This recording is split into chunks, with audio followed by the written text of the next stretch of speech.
the heck? Are we on the screen? We're on the screen. What'd you do? Well, the thing was just lagging. It just suddenly started lagging. Anyway, this is weird. Now we are suddenly live on the screen. It was just completely black. Nothing was playing. That was weird. That was weird. Anyway, let's do the intro again. Just kidding. Just kidding. We're already live. Hello, everybody, and welcome. This is the Apostate Prophet. How's everybody doing? That'd be funny if your dumb intro kept messing up and you just kept replaying it for like the first 20 minutes of the show. And then it became famous. But then like once we actually went live, it was like the dopest show ever. And then everyone nicknamed it the messed up intro show or something. Mm-hmm. It became famous as like one of the greatest shows ever. Yeah. Should I just play it again? People are saying, let's play the intro again. Fine, I'll just play it again.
Oh, hello, everybody, and welcome. This is the Apostate Prophet. Worked this time? It worked. I'm not entirely sure if it did, actually. I feel like I want to play it again.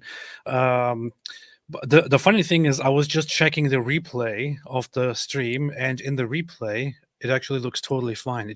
Something just happened while it was live, that it got stuck. So it's going to be kind of weird, because in the replay, it's just going to play the intro very, very normally, and then just suddenly interrupt, and then we talk trash, and then we play it again. Now that we have completely ruined the As it should be. Let's just play it again, man. Yeah. Anyway, David, what's up? How you doing? Hey, what's up, man? Nothing, not much. Nothing. Anything been going on? I don't know what the show's about. It just says David and AP Live or something. Yeah, I should probably, now that I have a giant beard here, I should probably wear something with different, because it does look like a floating head. Hey, oh. You're in a burqa, man. You look like a burqa. Or I could just trim the beard or something. I don't know. Whatever.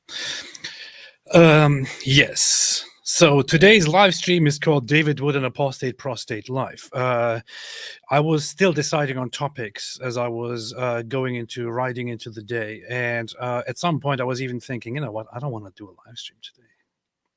I just don't want to do it today. We do a live stream every Saturday, man. What are you talking about? I don't feel like it at all. And I was also kind of pissed a little bit because what would Ben Shapiro say about your feelings? Hey, this is funny. I didn't even notice. I have this little glittery sticker on my hand because my little one just keeps coming and putting a sticker on my hand. Yeah, I saw that, and I thought it was one of the things for your head, because you like religious stuff. I thought you were gonna have it on your head, and it like got stuck to your finger or something. I mean, stuck to your hand. Does that work? Okay. Yep. So anyway, this is my attempt at making a Zabiba. So it's artificial Zabiba sticker. So anyway, but there are different topics to talk about today. Wait, we should sell those. Zabiba stickers. They're just like brown spots. And we make a commercial. Are you jealous of everyone else's Zabiba having a big Zabiba when you don't? And like girls don't like you because you don't have a big enough Zabiba. You get one of these Zabiba stickers, you slap it on, then all the Burke babes come up and rally around you. So guys, look, if people put our ideas into practice, you'd be millionaires right now. You'd all be millionaires. Yes. You could make a little commercial like that to try it out and see if there is demand. And if there is demand, then we can just put it into production and do something. I mean, who doesn't want to have something beautiful like this on their forehead. Let's have it out here. This, by the way, is not an infection. It's not something fungal. It is totally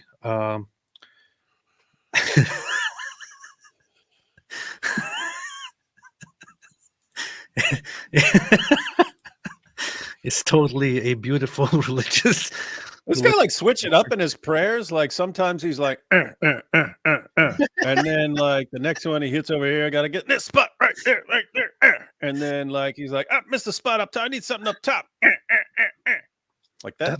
That looks ridiculous, man. It looks like he has a disease. It's like his skin is rotting, or I don't know. He's about to turn into a zombie. It's like a zombie movie thing or something like that. I don't know. Well, it's funny because I mean that's a symbol for therefore in logic. So. Huh, yeah. Well, yeah, that sounds very, very racist, of course, now that you say that. Yeah, but so there are certain updates here, including one that, wait, maybe I should just put this into the title. How about I change the title right here? YouTube bans my music channel. Okay. No, just say channel. My channel. Oh, yeah. Hey, let's say this before we go live. Let me just put channel there so that people are tricked into thinking it's the whole channel, and then. But it's funny because it would be a video on your channel. Yeah, but it just might attract more clicks. This way you get more clicks. Yeah, just don't tell everyone you're tricking them. Yeah, would never do that, man. So, I mean, you're telling the truth. Your channel did get banned, so yeah. I should also put no clickbait. This is totally serious, bro. Yeah. Put no clickbait. Totally serious. No clickbait, no cap, for real. Okay. Yeah. So anyway, YouTube I just created a second channel together with a friend of mine who is quite a creative guy and has a thing for music and parody and offensive stuff. Not sure why some people just find it totally cool to be offensive. I find it very offensive. But I created the channel, and I even put the link up here telling people subscribe to YouTube Apostate Music. Oh, let me go and let me click on that and subscribe. What happens? Alhamdulillah. Let's see what happens when I click on it.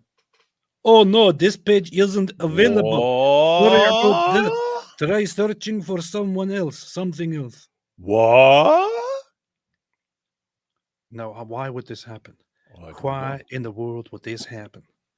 And I was notified of this when I first got an email, which read as follows. It says, "Hey, Vladimir." No, wait a minute, not this one. Man, make up your mind, man. Okay, this one here. Yeah, we have reviewed your content and found severe and repeated violations of our violent. Wait, repeated violations. How much stuff did you have on there? I just uploaded the song to test it in 3 different versions, including the final one that was produced better, made better by my friend Egyptian Atheist, and I guess they found it violating their rules, and took all 3 of them down. And then they thought, wait a minute, 3 violations. That means we have to ban the channel. Wait, so it was 3 variations of one song. Yeah. So in a weird sense, it was like 3 in 1, like that dude Zabiba. Yeah, exactly. This is proof that Christianity is true. So it says 3 Zabibas, and yet it's 1 Zabiba. And it's 1 head. Send me that picture. I'm going to buy it. Because that's the sort of thing. If it was for them, somehow they'd be making arguments about it, and they'll be going, "You see, this is the proof. This is the proof. Islam is true." Just Google Zabiba and it will come up immediately. Nice. It's funny when you Google Zabiba, there comes in a Wikipedia article that calls it just prayer callus, and it just looks like a disease when it is like that. I don't know. Anyway, Zabiba. It is kind of a disease too. Anyway, so it says repeated violations of our violent criminal organization's policy. Because of this, we have removed your channel from YouTube. And I thought, what in the hell is happening here? And then I realized, oh, this is about my new channel. We know this is probably very upsetting. Wait. So you saw this and you thought it was your old channel for a second? No, I didn't actually. Okay. I saw it and I thought, oh, they banned the music channel, right? Then I started reading and I thought, yeah, okay, it is. I also saw that they sent that to the proper email address. We know this is very sad, but it is our job to make sure that YouTube is a safe place for all. And if you make videos like this, people get very upset and that hurts their feelings. If we think a channel severely violates our policies, we take it down to protect other users on the platform. What if they cry? But if you believe we made the wrong call, you can appeal this decision. You'll find more information about the policy in question and how to submit an appeal below. So anyway, I submitted the appeal and thought, that's ridiculous. Of course, they're going to reinstate it. No way that they're going to actually keep it up. Once I submit the appeal and once I specify, hey guys, this is obviously satire. I'm not praising violent terrorist organizations. It's obviously satire, man. You get this. If you want me to do it, I can clarify next time and put parody into the title. Anyway, I received a response from them then saying, we have reviewed your appeal for the following channel, Apostate Music. We reviewed your channel carefully and have confirmed that it violates our violent criminal organization policy.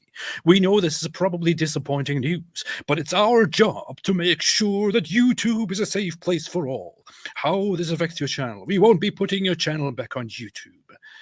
And now when I go into the appeal link, all it says is, hey, we are not going to put this back up. Stop trying. That's basically what it says. Which of course gives me the idea, which of course makes me think, okay, the first time that this happens and the channel gets banned, I think to myself, okay, it's probably, the algorithm doing something weird, getting it wrong and all that. Surely once a human looks at it, they will realize that this is not, a violation. But then it actually is once again upheld, and that just makes me think that these people have significant problems. I'm surprised you haven't gotten more of this over the years, because welcome to my world. They got so terrible with this that I gave away my old channel for stupid stuff like this. Because imagine what just happened. Imagine that happening multiple times per month, every time. Because guess what? You can get your channel back up. I don't know if you want it back up, but if you want it back up, we can get your channel back up. You just have to go to Team YouTube on Twitter and raise a ruckus. You have to raise a big ruckus. Hey, what's going on with this? What are you, dumb? Look at the lyrics. Look at this. And then all your fans, what are you, stupid? This is the Apostate Prophet. You think he's advocating this? Do you not understand parody? What are you, a bunch of morons?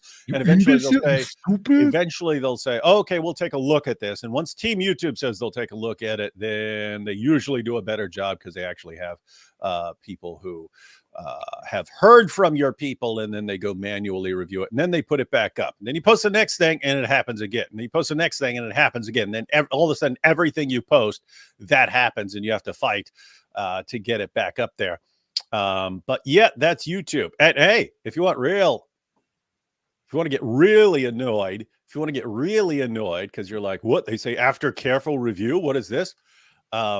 Sometimes you'll submit an appeal, and like 5 seconds later, your appeal will be rejected, and it will say after careful review. And you're like, careful review? I posted it 5 seconds ago.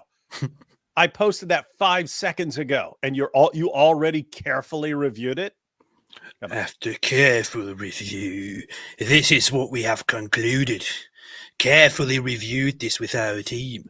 So anyway, it says we have taken a careful look at your channel again and confirmed that it violates our violent criminal organizations policy.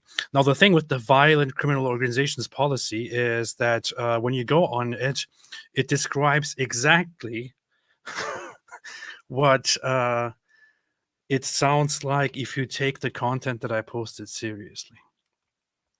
it says here, don't post content on YouTube if it fits any of the descriptions noted below. Content produced by violent extremist criminal terrorist organizations, content praising or memorializing prominent terrorist, extremist, or criminal figures in order to encourage others to carry out acts of violence, content praising or justifying violent acts, and so on and so on. So this is clearly, and the funny thing is, you can also see that these guys are so out of touch with satire and with art that if you search for it, you don't find satire mentioned here a single time. Satire is not mentioned here. Parody is not mentioned here. Joke is not mentioned here. Comedy is not mentioned here. They're like, no, what is satire? What is satire? Other cultures don't understand satire, so they won't take it seriously. Therefore, we have to ban you. Yeah, Oh my god! I said welcome to the club, but probably 2/3 of the episodes of Islamicize Me got taken down for the violent criminal organizations, and I had to explain it each time. Probably half of those, so 1/3 of the total episodes, they accepted my appeal. They're like, "Oh, okay, satire," and then they accepted my appeal. And for for the other half of the ones that got banned, actually had to fight them on it, and had to actually harass team YouTube on Twitter before they actually agreed that I was right, and they put it back up. Point is, I won all of those. I won all of them. But man, they make it a nightmare by giving this quick little nope, we're rejecting it, and then you have to fight for it. David would Vince again. Now here is the content that they took so seriously and took down. And I already played this in the past, but so this is the song. I actually maybe it was wrong of me to put Hassan Nasrallah's face on the picture here and call it "Oh Hassan Nasrallah." It was actually just called "Oh Hassan" with this beautiful woman here on top of it. That was what it was before. And all this was basically a very romantic and slightly erotic text, a song about Hassan Nasrallah and how he unfortunately died, although she loved him so much, and so on. This is what got deleted. I personally think that this song is a masterpiece, if I may say so myself. But YouTube doesn't understand. YouTube doesn't allow this love to continue. So YouTube wants to decide who can and cannot love. I thought love is love. What happened to love is love? What happened to do not judge, YouTube? What happened to love is love? What happened to love wins? This is so sick. Yeah, first. So what is it now? This lady can't be in love with a dead terrorist? What's next? A terrorist can't be in love with his goat? Who are you to judge, YouTube? Yes. Are you against goat lovers now? Are you against all of Pakistan? What's wrong with you? What's so funny? Nothing. But I thought there were some parts which were too problematic in the song here. Here, let's play it again.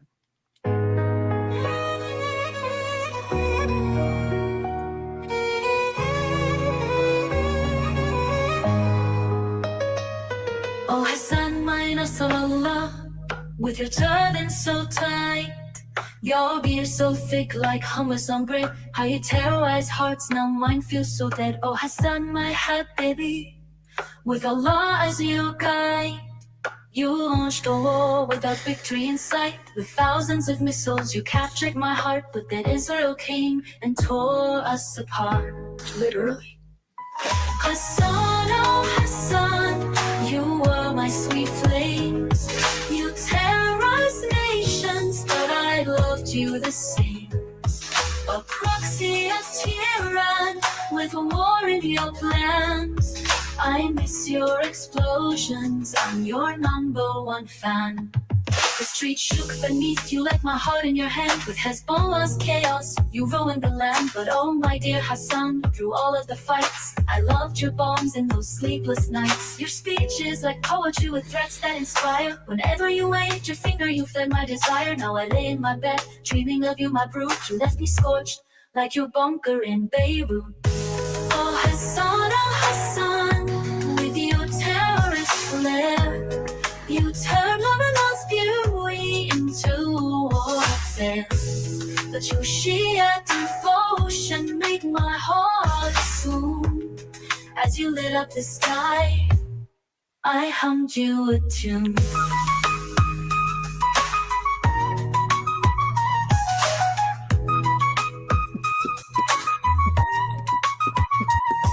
My heart broke when the Jews struck you from the skies. I wish you'd been with me instead, terrorizing my thighs. You barked so loud, oh Tehran's faithful hound. With Khamenei's blessing came your gentle pound. Though Israel claimed you, I'll never let go, for in my heart you're still Hezbollah's glow.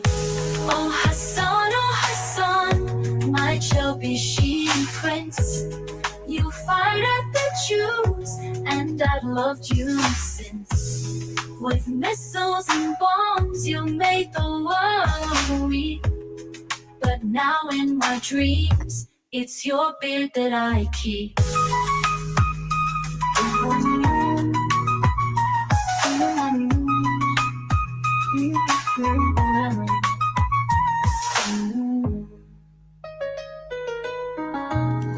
I honestly think that the following part might have caused the the problem here. Listen to the following part now. This is the end. Christians, Sunnis, Israelis, you make them all die. Even Americans, you made wave goodbye. Now you're gone, off to martyrdom's height. But I'll dream of you chaos every single night. From Beirut to Tehran, your love left a scar on Nasrallah, forever my chubby-cheeked star.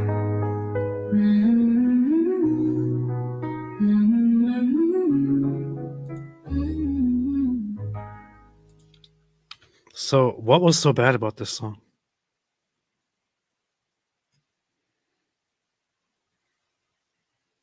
David, what was so bad about this song?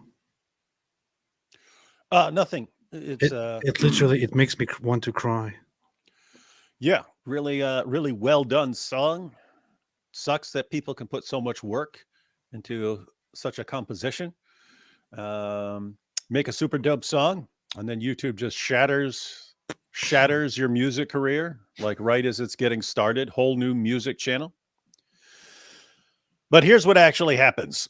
You have a dead terrorist like Nasrallah, and then YouTube programs the algorithms to be looking for people praising that stuff. And then, of course, yours gets flagged because of the lyrics. And that's just some AI stuff. And then you appeal it, and it goes to a human viewer who barely speaks English and doesn't know what you're saying, and go, "What you talking? Says Nasrallah right here. Don't say this, liar!" And then rejects your thing. It's very, very, very, very upsetting and very sad. This is how they ruin people's careers. This is how they ruin people's careers. This is literally the beginning of a very promising music career. Very carefully thought out lyrics put together into a beautiful pattern. The voices, the singer is involved here. The composition, which is just amazing. All of the instruments, everyone who contributed to this, all of those people who worked on this, which are literally just two people and the AI, all of this, all of the effort, all of this for nothing. Banned because they don't want to understand humor. This is just so sick. It's so stupid. Anyway, I think I'm going to publish this on Rumble now and start a Rumble music channel. So there you go. You have lost your biggest influence here, YouTube. Hope you regret it. Hope you feel sad about it later on. When the greatest music channel the world has ever seen is on Rumble and not on YouTube. You see? Anyway. So that's that. Unfortunately, the YouTube channel was banned. I will probably try to get in touch with them once again and say, hey, can you please allow this, please? If it doesn't work, then, then I'll just publish it on the Rumble, and that's just what happens. I think I might just go the route of make Rumble great again and see where that goes. Alhamdulillah. Alhamdulillah. Eli, what's up, Eli? Thank you so much, as always. Came here and said, love you both, and made a donation of $200 every single time. Thank you so much. Thank you so much. Very, very much appreciated. This will help us with our music career. Yeah. Actually, after this happened, I decided that I should probably make a different song and upload that on my channel, in response to YouTube being kind of unable to perceive what exactly humor is. Maybe I need to explain it to them. So I came up with the following here.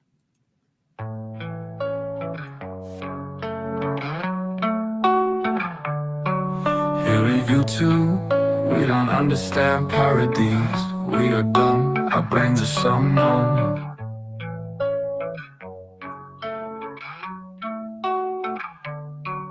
We don't get it, we don't understand satire. We are doofs, our brains are so smooth. Next, I'm going to publish this. We're a bit slow, we don't understand your jokes. We are dummies, our brains are dummies. We're so stupid, so stupid. We're so stupid, oh so stupid. We are stupid, so stupid. We're so stupid, oh so stupid. So still considering publishing this instead. I think they might have a better reaction to that. Maybe they will understand what this is all about.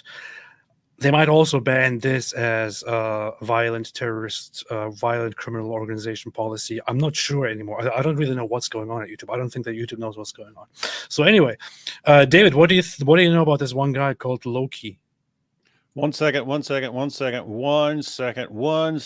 Just need one more emoji. 3 Zabibas, but 1 head. How is this possible? Lol. 2 Muslims believe 1 + 1 + 1 = 1. Did you find it? Did you find the footage, the image that I showed? Yeah, it was on Alamy, but you have to buy them there. So anyway, I bought it. And now You it's on actually Twitter. bought it just for that? Yeah, darn right. And I put a circle around it and an arrow pointing to it. Anyway, that's on Twitter now. Super dope. The threefold Zabuba. I kind of want to remake my Trinity video that I just posted recently, just to add that as another example. So David, what do you think about Loki? Have you heard of Loki? No, you said he's a rapper right before the show, but no, I mean Loki, the Norse, the god of mischief. Yeah. Pretty funny in some of the stories. Not sure what you talk about that though. That's totally unrelated. I'm talking about Loki, the British activist and rapper who raps things, and he was on. I heard that dude can't rap a presence, man. Really? That's interesting. I need to test that out. So he went on Piers Morgan and basically talked about how Israel is bad, and all that, and said Israel bad, and also he added to that Israel bad. And I think during the conversation, one person that we know, Brigitte Gabriel, joined and had a discussion with him. I personally haven't seen it, but I have seen I've seen clips of it, excerpts of it, and it just made me mad as I was sitting there looking at it. So I decided to just put a few things on Twitter and publish some footage of Hamas terrorists doing terrorist stuff.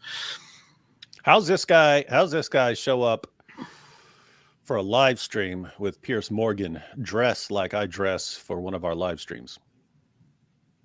Well, he's a rapper. Oh, he doesn't have to really do anything. He also looks like he really wants to, I don't know, sexually assault you or something like that. That's the face that he has all the time. His face really looks like he You're wants saying to he has rape. he has what's called resting rape face. Is that what you're saying? Yeah, pretty much. Yeah, so he has the resting rape face. That's true. RRF. That seems what he has. But yeah, he also has incredibly horrible takes and is basically a public terrorist. So this terrorist went on Piers Morgan and said a few things that we want to have a look at to see if they're right or not. Or entrenched as it goes on. What is your feeling about where we are now with this war and indeed the widening conflict with Israel apparently planning a ground incursion into Lebanon? Well, that initial interview, there were three things that I stated which have since come clearly to fruition. So the first thing that I stated was that I am a true prophet. These things came to fruition. And moreover, the conglomeration of the hypotenuse would differentiate the parallelogram. Anytime the consanguinity doesn't emulate the ordinary effervescence. Which part of my airtight argument didn't you understand, Piers? Moreover, I'm a journalist, so I know what I'm talking about. Mark Regev belongs in The Hague. Israel is currently in the ICJ charged with genocide.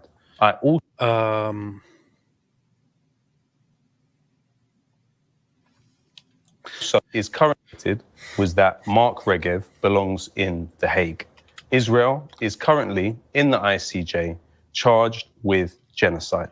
I also said that what Israel was doing in Gaza in an accumulative way over decades would amount with the military operation that they were about to launch to genocide. And the third thing that I said, which has also now been proved genocide, amount with in an accumulative way over decades would amount with the military operation that they were over. What? Also said that what Israel was doing. Hang on. Wait. Hang on. No. You got to go back because I wasn't able to pay attention. Someone put your face over the chick's face right after she found out Nasrallah was dead, and I was distracted by that, so I didn't see anything. I saw that. All right. Repeat that, and I'll listen to it, and I'll translate for you. So first off, I speak fluent British. First off, Israel is accused of genocide by South Africa, and the court has not made any statement on the legitimacy of the accusation or anything related yet. Has taken no stance on it. So all we have right now is an accusation. That's it. With genocide. I also said that what Israel was doing in Gaza in an accumulative way over decades would amount with the military operation that they were about to launch to genocide. And the third thing. What in the hell does it even mean? This is such a nonsensical remark.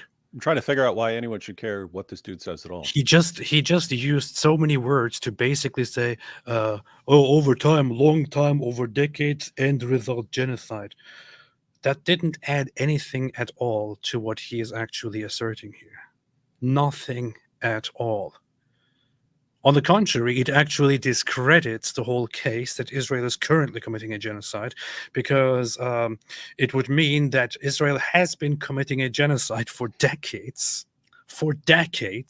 in Gaza, and that that the standard of what is a genocide would be quite loose and quite vague, and would really severely discredit anyone or any party who now wants to bring the extreme situation in Gaza to assert that this is a genocide. You can simply say, well, they were saying that a genocide was going on for decades. For decades, what was Israel actually doing?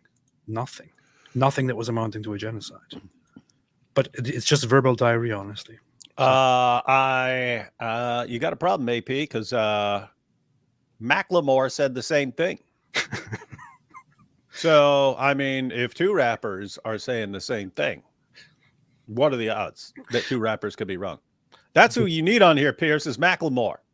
This is true. This is true. And obviously, we know that rappers are the most reliable people in society when it comes to deciding and describing what is right and what is wrong. That's true.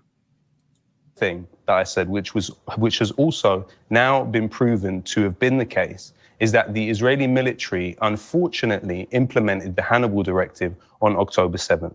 And that, just so viewers are aware, is when Israel, of course, it was initially developed in Lebanon while trying to suppress the Lebanese population and stop them from battling the Israeli occupation.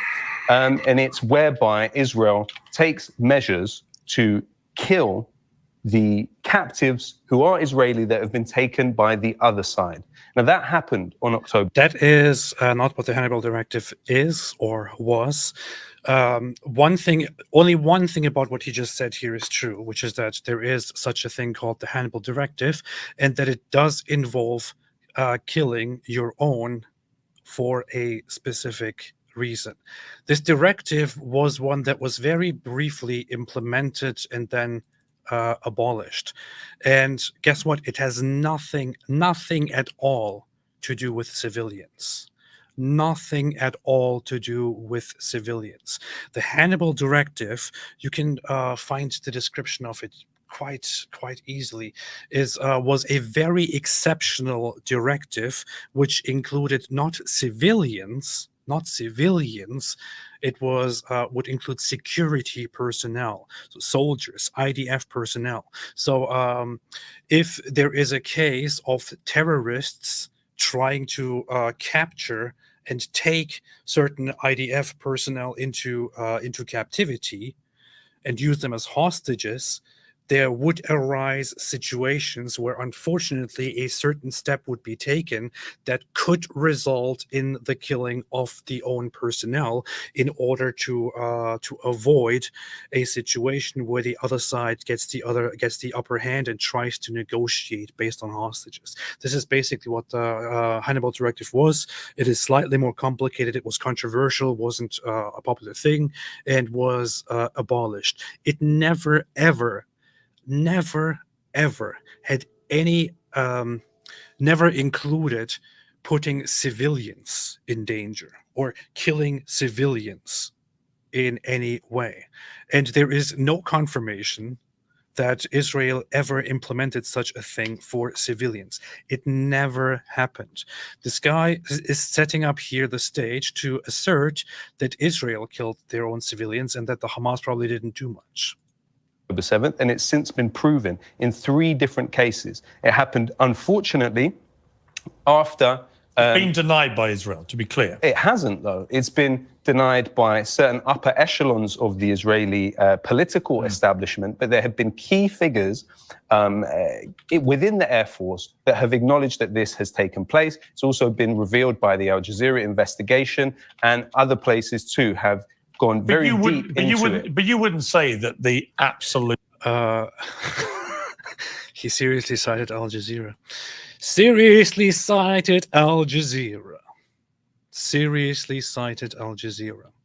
Al Jazeera is a propagandist organization that is not considered reliable anywhere outside Qatar and the Muslim world. It even has an objective rating of having mixed credibility when it comes to presenting accurate news, and has a reputation for being biased.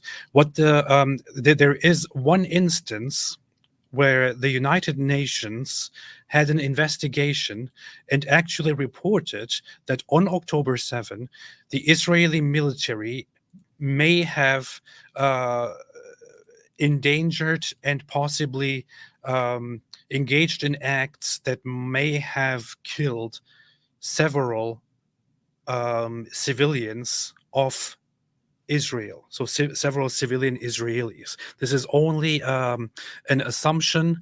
This is only an assertion, and the idea is only that there was friendly fire and that possibly a dozen or so Israeli civilians died as a result of fighting and firing back and forth and so on, which is probably not very surprising considering two facts. One is that friendly fire is extremely common in warfare, especially in urban warfare. Accidentally killing people from your own side, whether they are military or security or civilian, is quite common in urban warfare. And number three, Hamas has a policy of directly using civilians, usually their own, but if they can get a hold of the other side, also others, as shields in order to protect themselves or play the victim once they are attacked. And David, you have seen it, right? The day when we went to the Gaza envelope in Israel, remember the police station that they took over, that Hamas took over? The entire building was leveled because Hamas took it over, entrenched themselves in the entire building, started using hostages inside the building, giving them the impression that they are that they have retreated, planting bombs and traps, and communicating to each other to let the IDF come in, so that they can step on traps and die. This fight, this confrontation between the IDF and Hamas with at a police station, which is the Sderot police station, went on forever until the IDF decided to take drastic measures and level the building in order to prevent any further losses of its own forces that are fighting against the terrorists that have taken over the building. Yeah, it was a parking lot by the time we got there. Yeah, it wasn't there anymore. And there was actually on the wall just a drawing remembering the building. And there were these other situations where these guys are taking hostages and the IDF is deciding whether to fire on the vehicles that are fleeing back to Gaza. Do we shoot at the vehicles? Yes, you got to stop them, but those vehicles may have our hostages in there. Well, go ahead and stop them anyway. That sort of thing. Yeah. They fired at vehicles that were driving back into Gaza after having spent some time in Israel, looting, taking hostages, and so on. These are certain things that they had to do. And the UN report basically says that there might be about 14 Israeli forces allegedly killed at least 14 civilians as a result of such measures. That's it. That's all they have. Of course, this guy will not explain that it's just 14. He will act as if Israel killed hundreds of their own people. Yeah, I'd never heard of this guy before, even though I know all about the rap game. Talking Slick Rick and Dougie Fresh, Run DMC, the Fat Boys, the Beastie Boys, LL Cool J, Snoop Dogg, NWA. Know all that stuff. So I know about the rap game, but no idea who this guy is. Looking him up. Born in London to an Iraqi mother and English father. So not sure what. Can't find anything about religious background here. But in February 2009, he traveled to Palestinian refugee camps around the West Bank area to perform fundraising shows to help rebuild the Gaza Strip. Rebuild the Gaza Strip? 2009? Dude, it needs way more rebuilding now. But was detained by the Israel police for 9 hours at Ben Gurion International Airport and interrogated, like you, AP. Good. While having his passport confiscated. Good. Later in 2009, he traveled with M1 of Dead Prez to carry out a humanitarian aid mission and bring medical aid to the Palestinian people in the Gaza Strip. This led to a collaboration between the two on Soundtrack to the Struggle. Hey, low key. Hey, low key. If you quit attacking Israel, then they might not need as much medical aid. Have you ever tried convincing the Palestinian side, namely Hamas, or to simply stop fighting a lost cause and settling for a peace process, which would then result in lives not being lost anymore? Have you ever thought about that? Maybe they say Israel just wants to genocide, Israel wants to kill them, Israel wants to steal land, Israel wants to take it. How about you make a step and try going for a peace process, which would then prevent Israel from finding an excuse to kill you, because that's the idea, that Israel is just trying to kill them, and genocide them and ethnically cleanse them and take their land. It's very, very strange. You attack Israel all the time. You reject any peace process, and then you accuse them of wanting to kill you. How about you start with a peace process and make it not possible? And then we can see if Israel really, really just wants to kill you and ethnically cleanse you or not.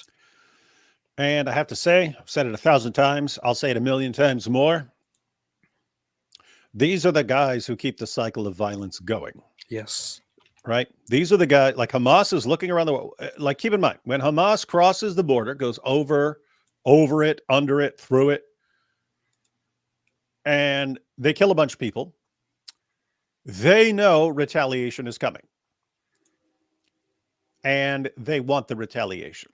And they want as many civilians of their own civilians killed as possible. Part of the reason they want such a bloody October 7th is because they want such a bloody retaliation. Why? Because they're fighting the long battle here. They're fighting the long battle, and they know that people around the world are going to condemn Israel for going and getting their hostages and things like that. If the world did not do that, if the world just said, guys, you're not getting Israel, get your minds around this. Drop that stupid idea. You're not taking Israel. It's not happening. Give that up. Give that up and stop killing people to get the retaliation to claim to be victims. Just stop that process right now. We're not falling for it anymore. Guess what? It would stop. If they didn't get the reaction from the world that they wanted, they would try something. They would do something else. They would try a different approach. So it's basically people around the world, all the protesters, they're encouraging them. Just keep going. Just keep going. It's working. It's working. You're making more and more people hate Israel. So just keep sacrificing your children over and over and over again, raising them to be terrorists. Keep doing this. Just keep it up. Keep it up. You're making a difference, guys. The half the world is telling them this right now. And so they keep it up. That's what they do. And I want to I shared this earlier on Twitter as a result of people like this, again, going around. We will, by the way, have a live stream on October 7th, which is in 2 days, in which we want to do some things to remind everyone what actually happened. Meanwhile, please go and check out the following website: Hamas Massacre, Hamas-massacre.net, Hamas-massacre.net, where you can find uncensored graphic footage of all the things, most of the footage of the things that Hamas actually did on October 7th. Because we still have people like this one bastard here, not this one, the other one, denying that atrocities were actually committed. However, here we have a footage. I posted this saying this is Palestinian culture, and I stand by it. This is Palestinian culture. And when people go around praising October 7 and associating that with Palestinians, they're not really doing themselves a favor. They're basically saying that this is what the culture of Palestine stands for. This is what they did. This is a live stream of the terrorists of Hamas live streaming them going around to residential places and killing people and shooting them. And you have reactions from the viewers here.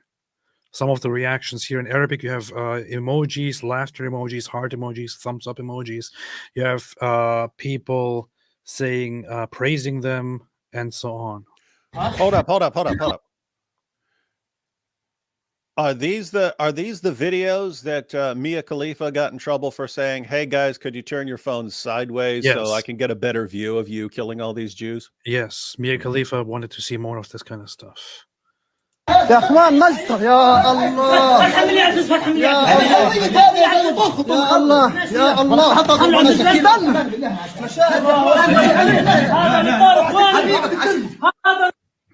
Look at all those soldiers. The comments say "Mashallah," which is a phrase of praise.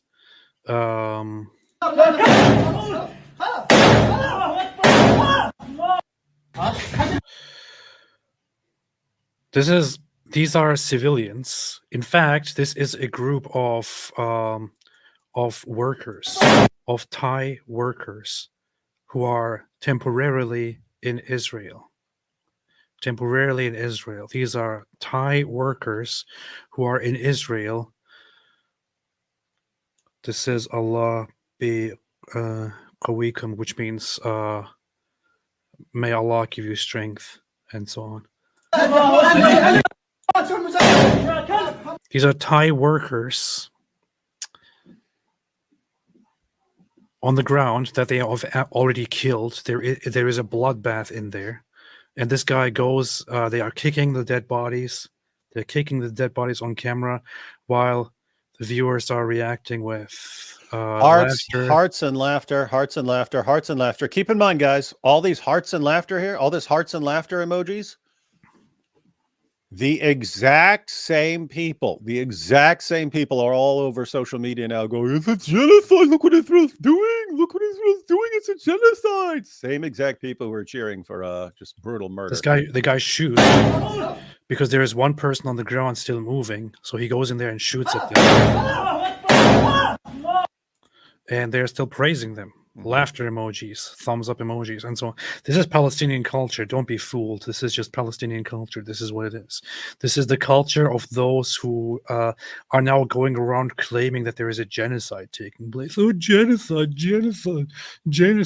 This is them going from building to building, from home to home, from place to place, hiding place to hiding place, shooting at people and killing them in the name of their Allah. In the name of Allah, they were going around and executing people and live streaming it. And now they have people claiming, "Oh no, nothing actually happened. It was just the Israeli army came in with helicopters and started shooting at them." That's what actually happened. Say it right. Eli Copter. With Eli Copter. Eli Copter came in. These people were killed by Eli Copter. On the other footage, they are going into homes and start making strange animal noises like you. تعالوا كلهم تعالوا جيبوا سيارة تعالوا كلهم بيرة في بيرة وخمرة تعالوا بيرة وخمرة. In this video, the Amalekite filming this is basically saying, come here, look at this. They have things here that we don't have in this house.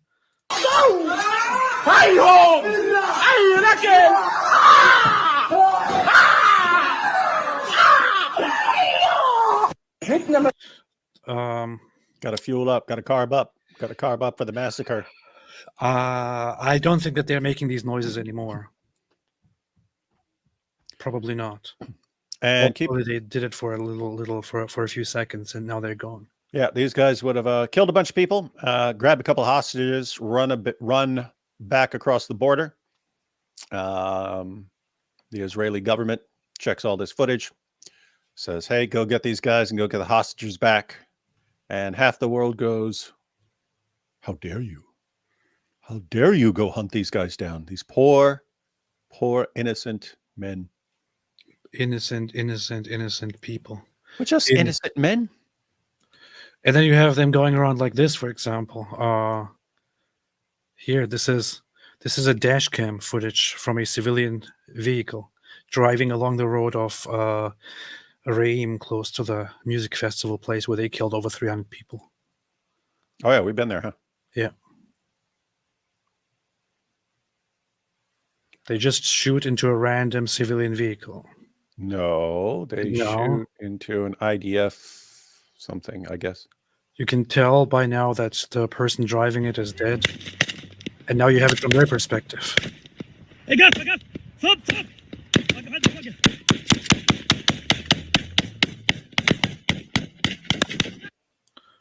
So many shots taken at a random civilian vehicle. I mean, these guys, they don't know how to live in peace. They don't know how to build things. They don't know how to create things. They don't know how to flourish. They don't know culture. They don't know anything at all. And they don't even know how to use their equipment and how to use proper discipline, how to use ammunition.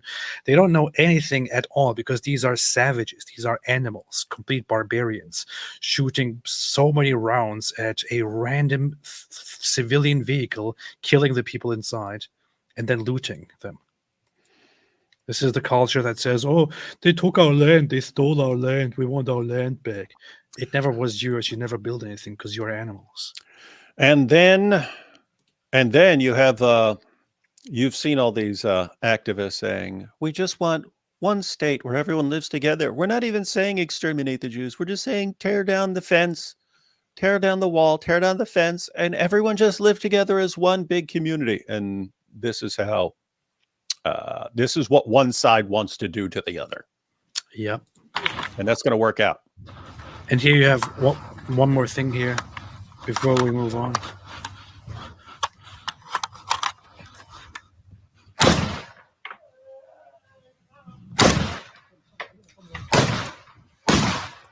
I don't know if you heard that, but one person faintly in this regular home.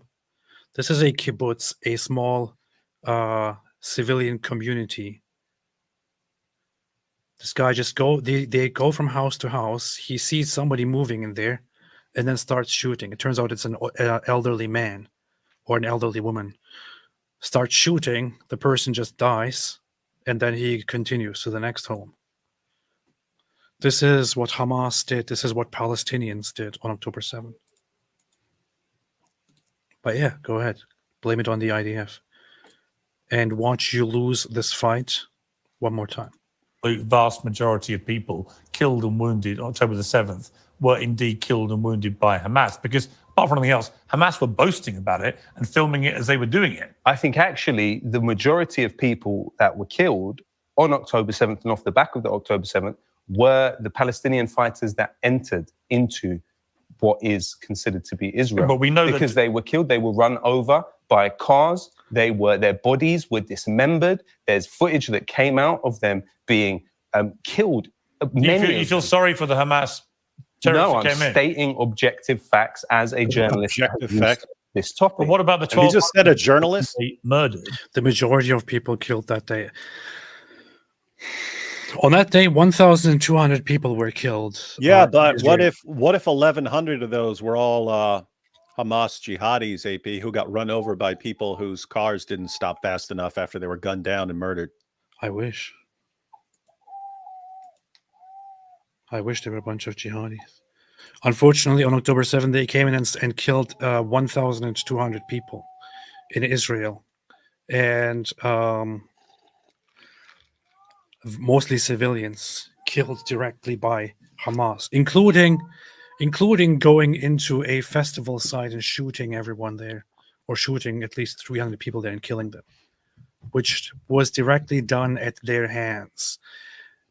The IDF did not kill their own citizens. This never happened. And this guy fails to even respond to it. Piers just brings up that they streamed it and published it. And this guy doesn't even respond to it. As a journalist that has researched footage that He's a came journalist out who researched it, AP. into what is considered to be Israel. But we know because they were killed, they were run over by cars, their bodies were dismembered. There's footage that came out of them being killed. You feel sorry for the Hamas terrorists No, who I'm came in? stating objective facts as a journalist that has researched this topic. But what about the 1,200 people who they murdered and the 7,000 they wounded? No. Hundreds of those people were killed when Israel implemented the Hannibal Directive. That's simply not. This is completely false. And if you asked this guy to prove this, he would have no proof. No proof at all. What he would probably do is to give you a headline, and that's it. Give you a headline to some article, that's it. Or give you a headline to some one of those ridiculous websites like Electronic Intifada or I don't know, Gray Zone. He would give you somebody making a vague statement as a proof. This guy would never be able to prove to you that hundreds of those people were killed by the IDF. We know that this is false. We know that this is most definitely and demonstrably false. The man said he is an objective journalist, AP, who's done his thorough research. So what else can you ask for? But you have this imbecile, this bastard here, who I can't believe at this point that this guy doesn't know. He does know. He is simply a liar. It's not does he know, though? not in his culture to tell the truth. He lies. He lies because that's how they benefit. That's how they propagate. That's how they win people over. That's how they win stupid and ignorant people over. He lies. He is a terrorist apologist and a terrorist himself. That is basically what he does. And he's diminishing the deaths killed as a result, people killed as a result of Hamas terrorism. I want to say much worse things that I have on my mind right now about this guy, but I'll leave it. Not true. It simply is true. It isn't. And I encourage you, in the spirit of journalistic inquiry and curiosity, to really look that up. It's already been thoroughly investigated. It absolutely has not. But it has, Loki. It's been investigated by Al Jazeera. It's been investigated by trustable news sources that have found. I'm pretty sure that not even Al Jazeera says that hundreds were killed by the IDF. Pretty sure that not even the terrorists supporting Al Jazeera says something like that.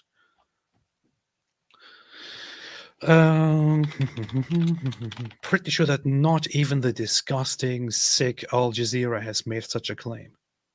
But this guy is just sitting here and lying.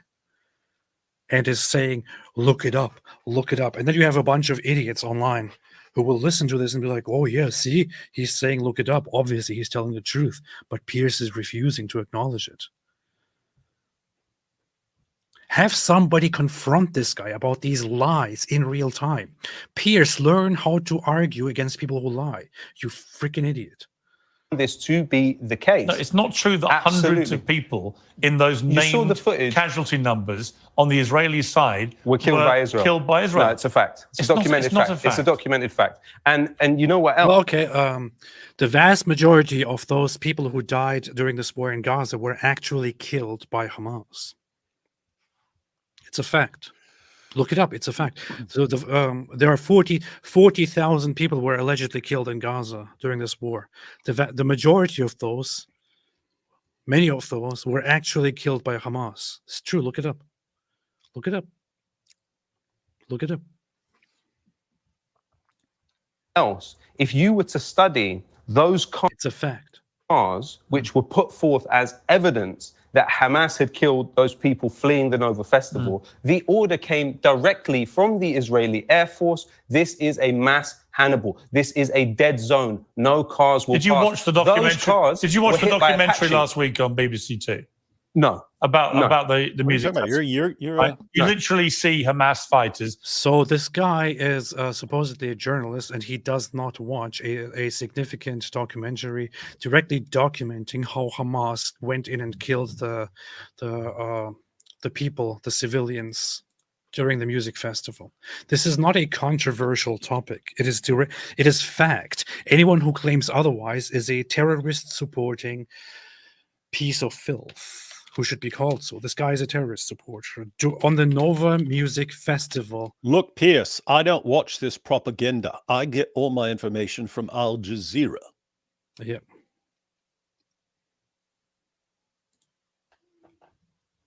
You can even Google it by now and get your information from something as simple as Wikipedia. You can Google it and get the latest news articles on it. You can Google it and get documentaries on it that are nowadays out. You can see the latest BBC documentary on it. Yeah, the guy tells you to look it up. Look it up. Google, look at the news articles. Piers. Yeah, do it. Do exactly that. Look up the Nova Music Festival Massacre. Reim Music Festival Massacre. Look it up. This guy tells you to look it up. Go and look it up. Come on. Go ahead and do it.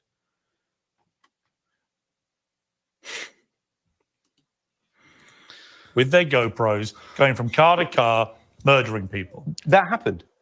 Yeah, that happened. Why are you trying to diminish the scale of what was going on? I've just said that happened. That doesn't equate to diminishing what you've just It doesn't stated. say hundreds. You're diminishing Apache helicopters bombing cars that contained civilians. You're diminishing all of the Israeli captives that have been killed by Israeli airstrikes. Israeli captives have come out of Gaza and said very clearly that actually they were scared of being killed by Israeli airstrikes. Why are there hostages?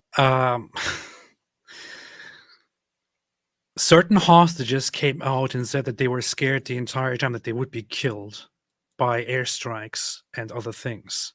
Of course you would say that, because you are being held in the middle of Gaza, in the middle of the Gaza Strip, in civilian places where Hamas also sets up rockets and other things. If anything, this should show how messed up Hamas is. They take hostages into homes and also from there fight against the IDF. The IDF fires back and conducts airstrikes against those places. But some of the hostages are scared that as a result of those airstrikes, they might die as well. Does this now mean that the IDF is this brutal organization that kills their own citizens? No, it doesn't. It does not.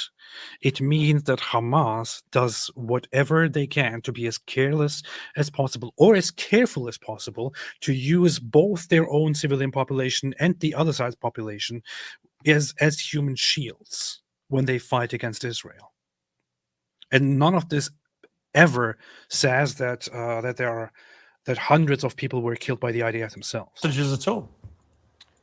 Well, this is, of course, an issue of 70 years of occupation, of dispossession, of ethnic cleansing, You wouldn't of support the attritional taking of hostages, genocide. including Holocaust survivors and babies. You wouldn't support that. I wouldn't take hostages, no. So should they hand them back? I think if you look historically at where the return of actual hostages has happened, you look at the case of Gilad Shalit, this was a case where an Israeli soldier was given back in exchange for the release of Palestinian prisoners. So short answer, no, you don't believe that they should be given back. Good.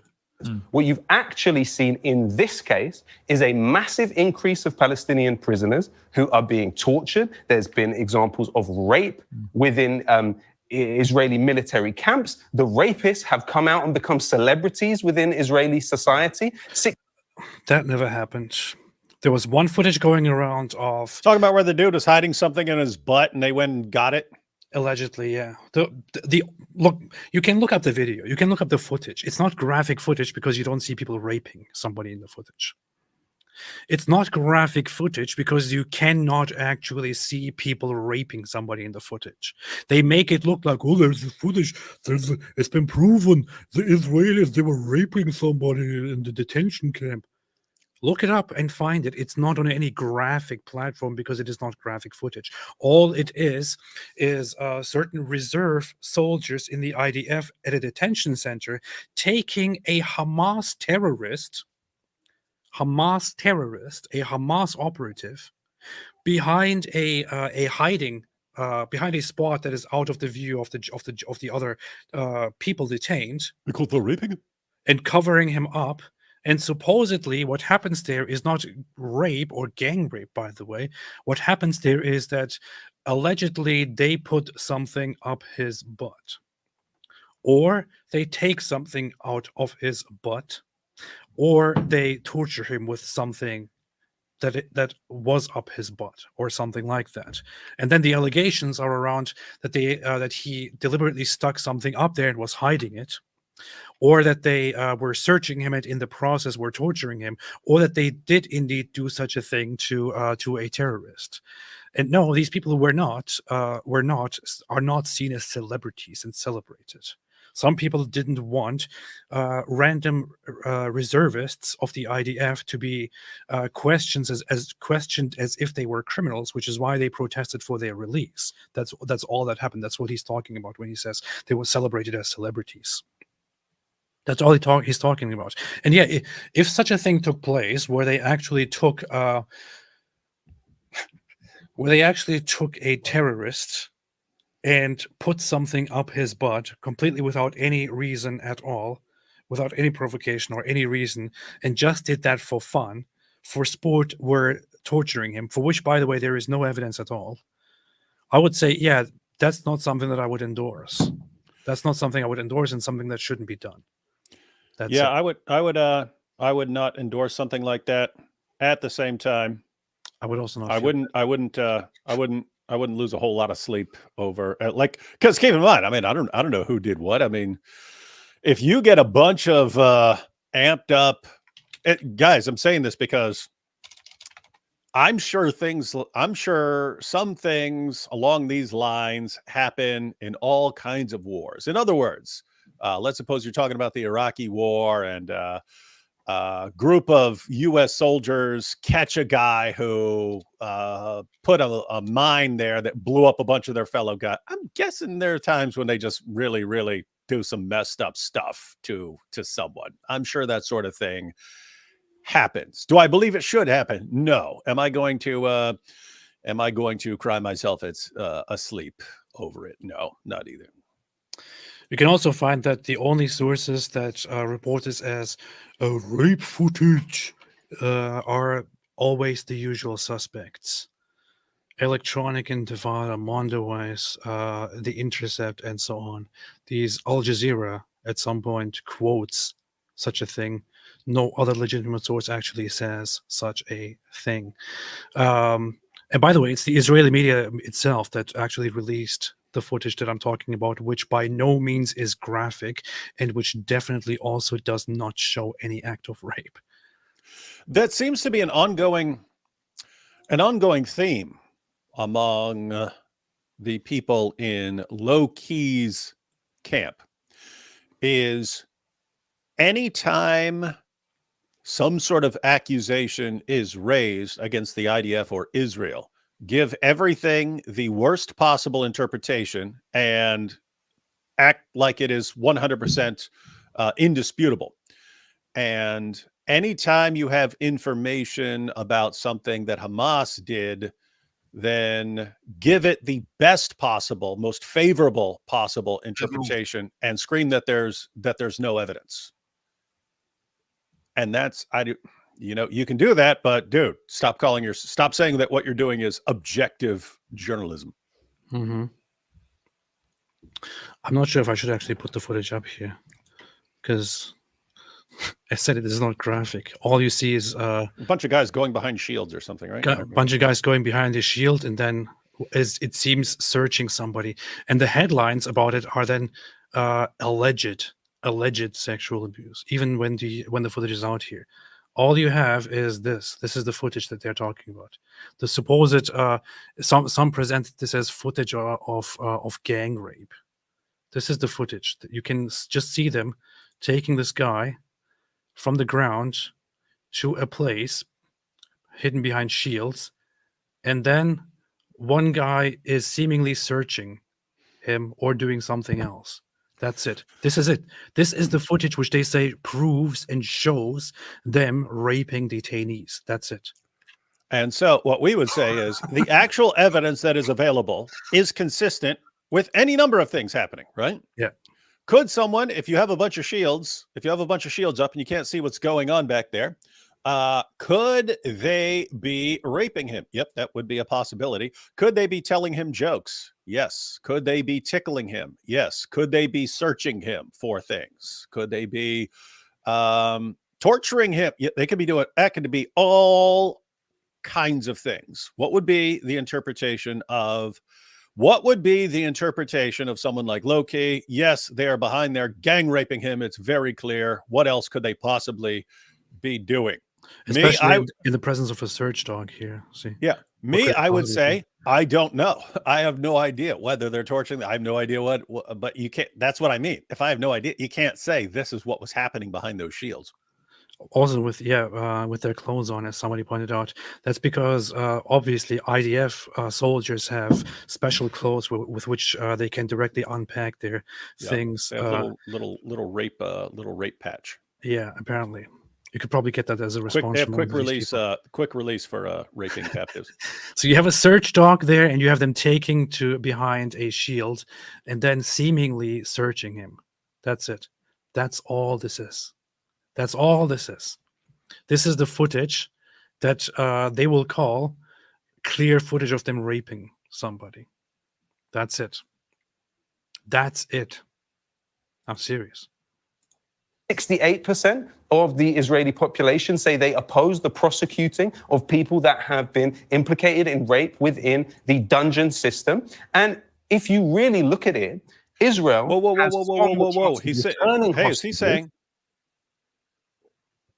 What? did he just said basically in effect that a high percentage of Israeli citizens have a view that he disagrees with, and therefore there's this huge problem. Then following that reasoning, aren't there like really massive percentages of people in Gaza who favor the things that their terrorists do? Yes. That's weird. The majority, in fact, the majority population in Gaza said that October 7 was justified. That's it. By negotiating for their release than by airstriking them. But what Israel has they've done got- as part of this campaign is airstrike and kill its own captives, the captives. How that are would held you on have the other responded on October the 8th if you were running the Israeli government? I would have just given them my whole country and everything that I built, and then all my monies, and also my daughters and my wife, and all the women that I have, of course, as their possessions and so on. I'm actually interested in this dude's response, just because every time we hear it, every time we hear Piers ask this question, either the person doesn't answer or gives the most insanely idiotic, nonsensical response ever offered by anyone ever in any situation. That's what they do. Ultimately, The biggest terror attack on your people ever. Ultimately, it is within the interests of everybody, especially those who identify as Israelis currently, to end Zionism. Zionism has dispossessed. Wait, so hey. Howard Did you hear that? Did you hear that? Did you hear that? Did you hear that? What? Because I said they either don't answer the question or they give the most insanely idiotic response. 100% of the time. 100% of the time. When Piers says, okay, so you're condemning Israel for all these things and so on, what should they have done after this attack on October 7th? What should they have done? His response is end Zionism. You know what that means? That literally means abolish Israel. That's what Israel should have done. They should have said, wow, these guys are really mad. You know what? Let's get rid of our country. That's literally what that means. That's what we'll do. That's what he just said. This giant, I don't even know what to do. Here, apparently it's very difficult to understand what Zionism is. Hey, look. Here's what he really meant. What they should have done is end Zionism, destroy their own country, and go hide behind the Gawked tree and wait for us to come massacre them. That's what they should do. Because that is the only tree that won't snitch on them. That's the best thing that they could do. Zionism, a movement for originally the re-establishment and now the development and protection of a Jewish nation in what is now Israel. It was established as a political organization in 1897 under Theodor Herzl and was later led by Chaim Weizmann. So, originally for the re-establishment and now the development and protection of a Jewish nation in what is now Israel. And this guy is coming here and saying, well, it would be in the best interest of Israelis to oppose Zionism. So you mean it would be in the best interest of Israelis to abolish Israel? Mm-hmm. That's what's in their best interest, according to this genius. Dude, keep an eye. I said it before I even said it, just because you gotta have some degree of empiricism, right? I've seen it over and over and over and over and over and over and over and over and over and over and over and over and over. Okay, what's the next one going to be? What's the next one going to be? It's called induction, ladies and gentlemen. And he gave an insanely stupid response. How about we abolish any idea of a Palestinian country or identity or authority or entity or anything like that. How about that? Zionism has dispossessed and disempowered and killed people on an industrial scale. Its maintenance requires 4 generations of Palestinian refugees scattered throughout the Middle East, the highest population of refugees there is in the world. It's refugees by their own will because of their own doings, by the way. What he's talking about is that certain amounts of people in 1948 were displaced by fleeing and also by being relocated to an extent after they declared war on Israel.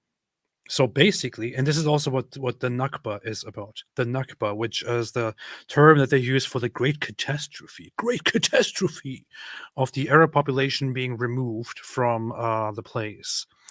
The Nakba, the catastrophe, is basically that they started a war and lost. That's it.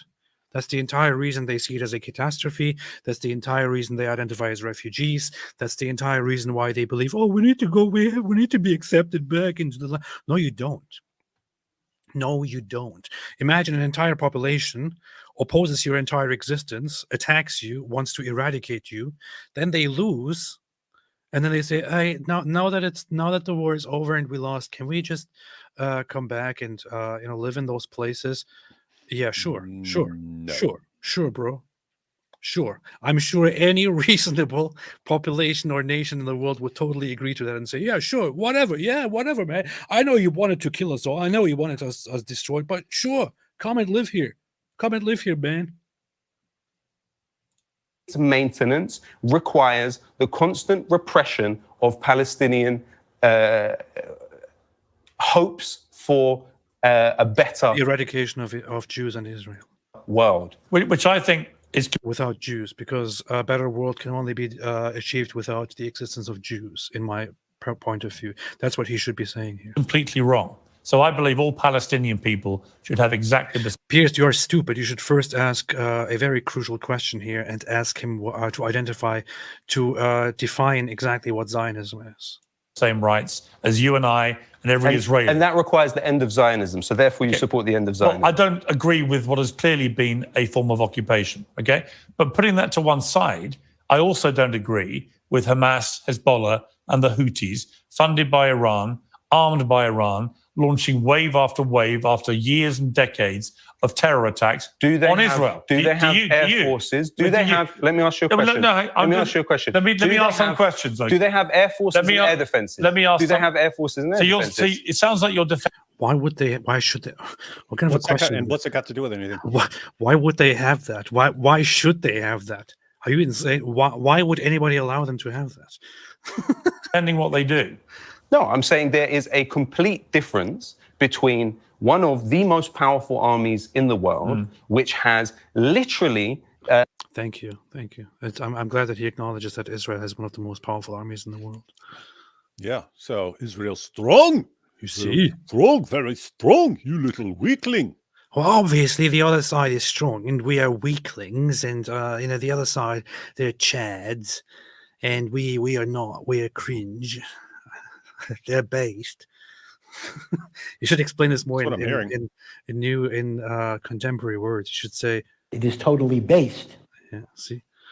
A key unit within the Israeli military, Unit 9900, is the visual unit which uses satellites in the sky that can pick off a bit of in the sky chewing gum on your shoe. Okay, you're talking about actors that are shooting rockets which do not have precise targeting against one of the most powerful air forces in the world. It sounds to me, F-16s, and it sounds to me like you're saying our side doesn't build stuff. That's why we are mad at the other side that builds stuff and shoots and fires back when we attack them. And since other people and other groups use their money and resources to develop things and build things, then everyone has more and better stuff than us right now, and therefore they should stop and give everything to us. That's pretty much 21st century Islam. in a And nutshell. we are jealous that Israel has such power and such products. Defend themselves. Do you understand that? I have a People response. The Likud platform, which is its understand destroy Israel. Okay, But they believe Hamas and Hezbollah when they say we want to destroy Israel. They believe it, and they believe that they had to defend themselves. Do you understand that? I have a People? response. The I can assure you that he actually doesn't have a response. He will just deflect. He'll say words though. He'll say words though, and that is the definition of a response for certain people. platform, which is its charter, states very clearly, there will be no Palestinian sovereignty between the Jordan River and the Mediterranean Sea. Okay. The Likud charter calls for the complete obliteration of Palestine and all of the rights of Palestinians. Oh my God. When was Likud formed? What this guy is telling us right now is so stupid, you can actually understand it once you look at the facts. Okay? Once you look at the facts.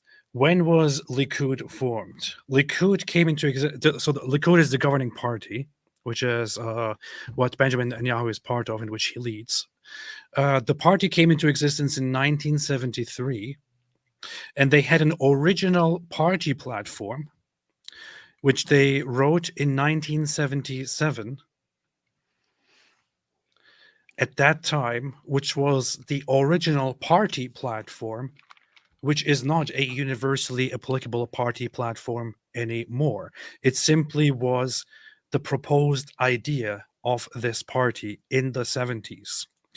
In the 70s, there was no Palestinian entity. After the 70s, in the 80s, it was Israel itself that actually gave the Arab Palestinians the right to be identified as Palestinians and gave recognition slowly after the 80s through the 2000s, slowly gave them the right to be acknowledged as the Palestinian Authority or Palestinian representatives in hopes that they could come to mutual recognition, mutual agreements, and a two-state solution. So it was Israel that long after the 70s actually gave these people the possibility of actually building their own entity, their own state, their own autonomy. In the 70s, they didn't have that. It is Israel that gave them that later on. So when Likud had that charter in which they said there will be no such state between the river and the sea, they couldn't have aimed for the destruction of Palestine because there was no such thing as Palestine or an entity. It was created with the permission of the Jewish state of Israel, which I think is a huge mistake. Which I think is a completely huge mistake, a wrongdoing on part of Israel. I think Israel has been, some say I never criticize Israel. I do criticize Israel. I think Israel should have never given those people the right to have autonomy and the right to work toward their own state. I think Israel should have never recognized the Palestinian Authority as a negotiating partner.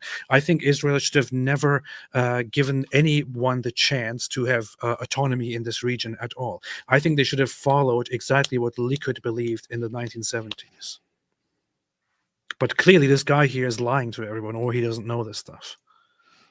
That is the core of the Likud charter calls for the complete obliteration of Palestine and all of the rights of Palestinians. That is the core of the issue. One group that you're talking about don't have air. As said, there was no entity as Palestine in the 70s. This is completely stupid and nonsensical. Defenses and do not have an air force. As And you are know, internationally Loki, isolated. as you know. And are internationally isolated. And yet there was the some- other one and yet has there- the support of the United States, Fine. which has over around 1,000 military bases around the world. Fine. And of course, all of the large Good. yes from literally the US after Israel has taken its terrorist actions, which the former head of the CIA, Leon Panetta, called it a form of terrorism in Lebanon with the pager attack. Right after that, the US has said it's going to give $8.7 billion in military aid to Israel. Was what Hamas did on October Good. the 7th an act of terrorism then? I would say that the Yes or no? killing by the Israeli Air Force of Israeli citizens was an act of terror. I would say that Palestinians who have lived in camps for several generations, they're not in our shoes. They're not living the kind of... So, You let it slide. It's not terrorism. so No. he will not acknowledge it, and he's deflecting from the topic. By the way, Palestinians are not living in camps. This is a lie. This is once again a lie. Well, actually, now that Gaza is half of Gaza is destroyed, that's a different issue, of course. But until then, they weren't living in camps. They weren't for decades living in camps. They were living in quite comfortable cities. They're living in buildings and houses. That's where they were living. Yes, yes. Now many of them live in camps, but that is by no means Israel's fault. That is their own doing. What are one of those camps? Nusayrat camp. Refugee camp. Refugee camp. It's called a refugee camp. Okay, Nusayrat refugee camp. That's what it's called. The refugee camp is only a camp by name. It's actually a city. It's actually a town with buildings, with businesses, with luxury businesses, with regular businesses, and so on, with homes established, with civilian buildings that look like any other civilian place in the Middle East. They are simply called refugee camps because people, after the war of 1948, started building that place with the delusion that they will stay there for a while and then eventually go and take the land that Israel has and settle there. This is their idea of being refugees. The entire idea here is, oh, one day in the future we will destroy Israel and we will take back what belongs to us. That's why we are refugees. That's basically what this is. The entire Palestinian identity is just is hostility. It's all about fighting Israel. That's all it is. lives that we live in the... Anyway, I want to skip to one part here where he apparently asks one more time, was October 7th a terrorist attack? You do. But I simply asked you, given that you categorize what Israel did to Hezbollah with the pages, whether you said it was an act of terror, whether you think what Hamas did to Israelis on October 7th was an act of terror. As I said to you then, the picture is not clear of what exactly Hamas did to Israelis. There were lies about 40 beheaded babies that were pumped out all over the place. Yeah. No. There was so much fake news and lies on what happened on October 7th. How can we actually say... Have you watched the Hamas footage that they took? Yes. Notice the problem there. Yeah, you have fake... Wait. Look at his response here. Seriously, look at the response that he just gave here. Hold on a second. Fake news and lies on what happened on October 7th. How can we actually say... Have you watched the Hamas footage that they took themselves? Seen bits and pieces. Seen bits and pieces. Mm-hmm. He saw bits and pieces of the footage of October 7th. And he's walking around saying that he is a credible journalist who has done his research and he knows what's up. He knows what's going on. Bits and pieces. I have massive folders here on my hard drive, on my computer, of footage that I can't even go through because it is massive, of things that Hamas did on October 7th. Massive footage. He has seen only bits and pieces. And then his objection, his claim is we don't know what happened. So it's not clear enough what happened for me to make any sorts of condemnations of anyone except Israel. But think about that. He said it because right after it happened, you got some fake news right after it happened. Guess what? That happens after every terrorist attack. that happens after every terrorist attack. Why do you find out if something has been misrepresented or if someone made a false claim? Because later on, you find out more and more information. And you say, oh, that claim was wrong. Why? Because you learn all this new information. Like when there's an attack going on, it's you've got people calling in stuff on cell phones and stuff like this. Very easy to get some facts wrong. Then the dust settles and you actually go in and find out what happened, and then you do investigations and so on, and then you can correct things. You can correct things if false claims were made. His claim, he just made it. Since there was fake news right after the attack, therefore we don't actually know what happened, and we never will, and therefore well, I'll condemn Israel but not Hamas. That's what he just said. This is the objective journalist here. That's the and all the actual footage of the massacres, bits and pieces here. I'm not going to actually look at it carefully. I have the folder here. It is about 18 gigabytes with including 1,500 different files of videos, photos, different reports, photos and videos from during the massacre, statements about it afterwards, and so on. I still haven't really gone through everything that there is. I'm pretty sure I have seen almost all of the footage, but there is so much. There is so much out there.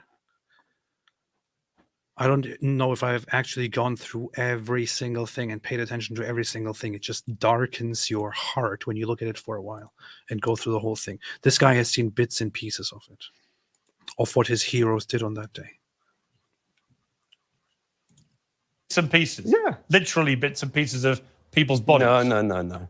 What Really? I don't understand... You haven't seen it, What have I you? don't understand... Why don't you want to see it? I'm happy to see it, but what I don't understand... No, as in... Of course, you would be Really happy. I would love to I'm see like it. Mia I would Khalifa. like to see these things, but what I'm saying... I wish they had turned the cameras sideways. He says, I would like to see these things. You could have seen those things immediately as soon as they came out. You can see those things if you really want to see them. Especially as a journalist, you should know that you can see them. In fact, here, let's do this again. If you are somebody who wants to go and see the footage, and I think, honestly, this should be spread widely everywhere. Look at this. Make a note of this. Hamas-massacre.net. You can go here and you can find much of the footage. I said earlier most of it, but I don't think that's true. You can find much of the footage. Most of it you cannot find here, but much of the footage is on this website. You can go through it and you can find it uncensored, graphic footage. So warning is advised. Of the massacre at the party, people murdered in their homes, mass rape, terrorists raiding the streets, abductions, rockets striking civilians, and so on. You can find much of it here.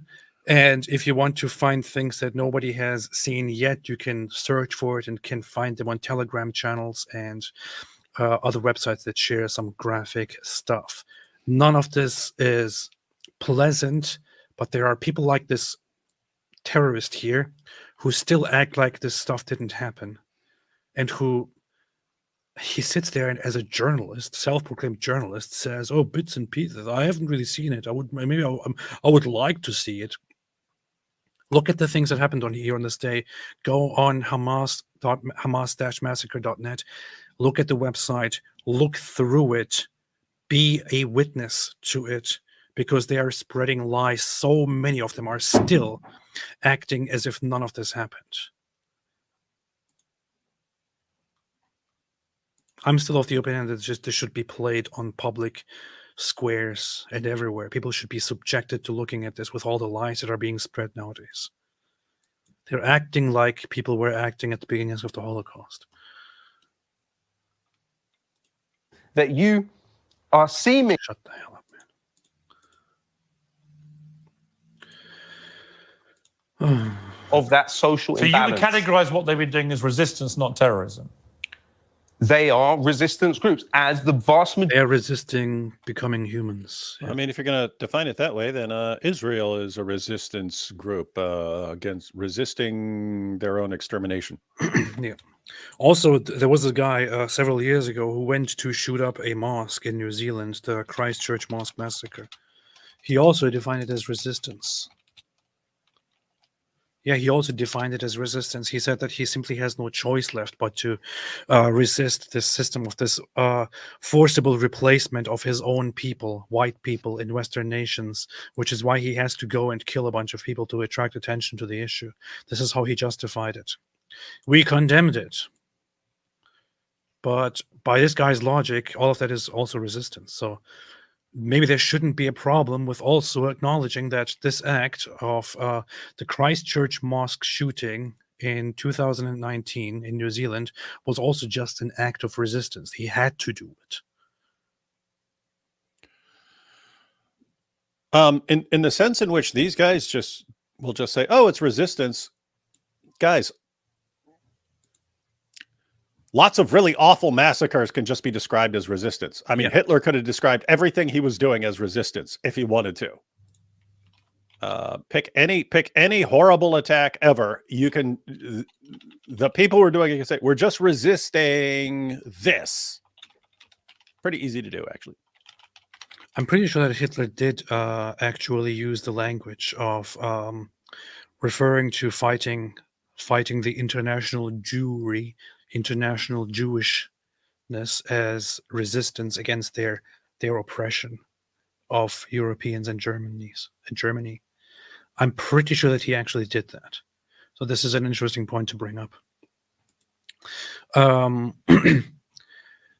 Pretty sure he was claiming that the Jews have taken hold of Europe and he was just resisting. Listen to what Loki has to say. He's not alone in this thought. I've heard this from many pro-Palestinian guests on Uncensored in the last year. This is Brigitte Gabriel. She's Lebanese, right? She's a Lebanese Christian, Lebanese American terror commentator. She came to America, is originally from Lebanon. What is your response? Well, I want to start with the accusation of the occupation. Israel was minding its own business ever since it existed. It reached out to the Arabic world. It wanted to have peace with the Arabic world. In 1964, when the PLO, the Palestinian Liberation Organization, was founded, the West Bank was in the hands of Jordan. It was Jordan. And Gaza was in the hands of Egypt. It was Egypt. So the PLO was founded in 1964, not because of any occupation. They wanted to drive the Jews into the sea and get rid of every single Jew in the Middle East. Yes. Israel tried repeating. The only reason the Palestinians lost in 67 and they lost Gaza and the West Bank is because they preempted an attack against Israel. Yes. And over again, Israel reached out to them to make peace with them. In 2000, Ehud Barak offered them 97% of the territories back, and they refused it again and again and again. In 2005, when Israel withdrew out of Gaza, they said, okay, we're going to give you your own state. We're going to give you your own territory. Israel forcibly removed its own people fighting the IDF by force, removed them out of Gaza. Not only to remove the people, they dug out dead Jews' bones from the cemeteries because they knew exactly what the Palestinians are going to do to the cemeteries. So in 2005, when Israel withdrew out of Gaza, there wasn't one Jew alive or dead in Gaza. They turned over the key to them and said, okay, great. Now build your own place. You are independent. I know people that Israel even left them the greenhouses. Israel was exporting 50 million flowers to Europe in 2004 out of Gaza. The greenhouses, the fruits, the vegetables, the flowers. They left them to the Palestinians so the Palestinians can start they can have an industry where they can support themselves. I know a businessman from New York who even raised $14 million to make sure the Palestinians will be able to get paid salaries as they move over and they continue building the greenhouses. And what did the Palestinians do within 24 hours after Israel withdrew?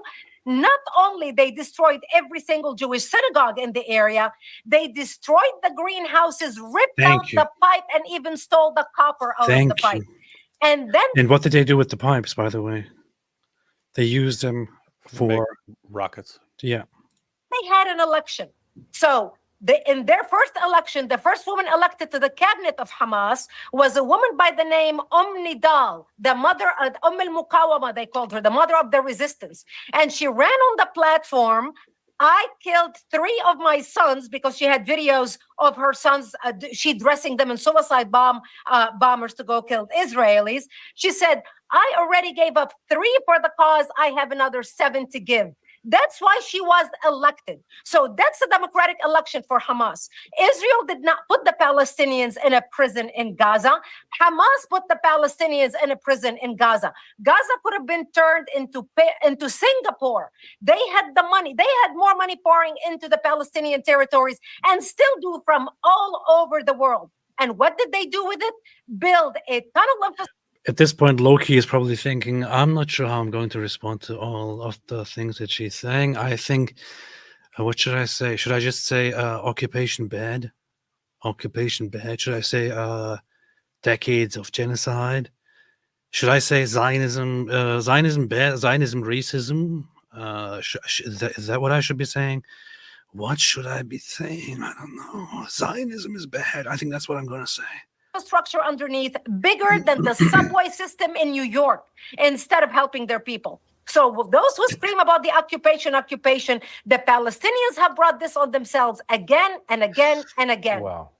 But do you accept that Palestinians should have the same human rights as the rest of us?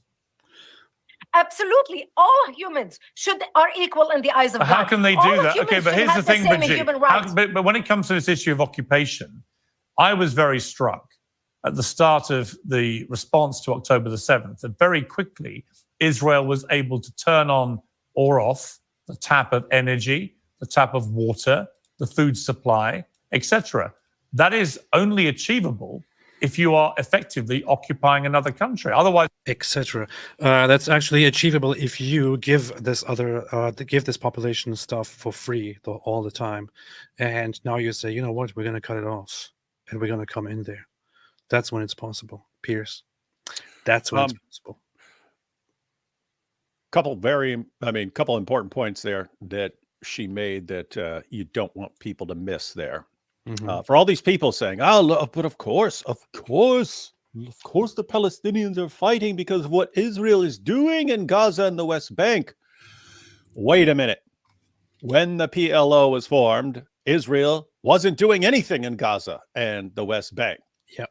Gaza was under the control of Egypt. The West Bank was under the control of Jordan. Israel wasn't in either one. And so why the Palestinian Liberation Organization forming? They're out of there. They're not doing anything. Israel's not controlling anything there. Why are you forming a resistance organization and saying that the resistance was to Israeli occupation of Gaza and the West Bank when there was no occupation of Gaza and the West Bank at this time? Because the resistance wasn't about Gaza and the West Bank. The resistance was about the existence of Israel. That's what the resistance was about. So if you're defining it as legitimate resistance, then you're saying Israel has to be wiped off the map. So the resistance was resistance against the existence of Israel. That's what the resistance was about. And we can actually go to the PLO, the PLO charter. This is from 1964. This is what she just mentioned. This is the PLO charter. And did she mention the charter? She said they were founded for that reason. This is the charter, and it says here the following. In Article 15, this is the PLO. In 1964, when there was no occupation of Gaza or occupation of the West Bank, the liberation of Palestine from an Arab viewpoint is a national duty, and it attempts to repel the Zionist and imperialist aggression against the Arab homeland and aims at the elimination of Zionism in Palestine. That would mean the complete destruction of Israel. Absolute responsibility for this false will enable them to continue to carry out their leading role in the armed revolution until they liberate their homeland. liberation of the homeland is a very, very, very, very often cited thing here, or mentioned thing here in this chapter, this charter. Article 19, the partition of Palestine in 1947 and the establishment of the State of Israel are entirely illegal, regardless of the passage of time, because they were contrary to the will of the Palestinian people. By the way, in 1947, Palestinian people simply meant everyone who is living in what was then known as the Mandatory Palestine, which for most at that time was understood to be Jews. Not Arabs, Jews. The Arab side, after Israel was founded, appropriated the term Palestinian for themselves and started applying it to the past as well, and to their natural right in their homeland, and inconsistent with the principles embodied in the Charter of the United Nations, particularly the right to self-determination. This is very funny because the United Nations is the very one that proposed the idea and also recognized Israel. Balfour Declaration, Mandate of Palestine, everything that has been passed upon them are deemed null and void. Claims of historical or religious ties of Jews with Palestine are incompatible with the facts of history.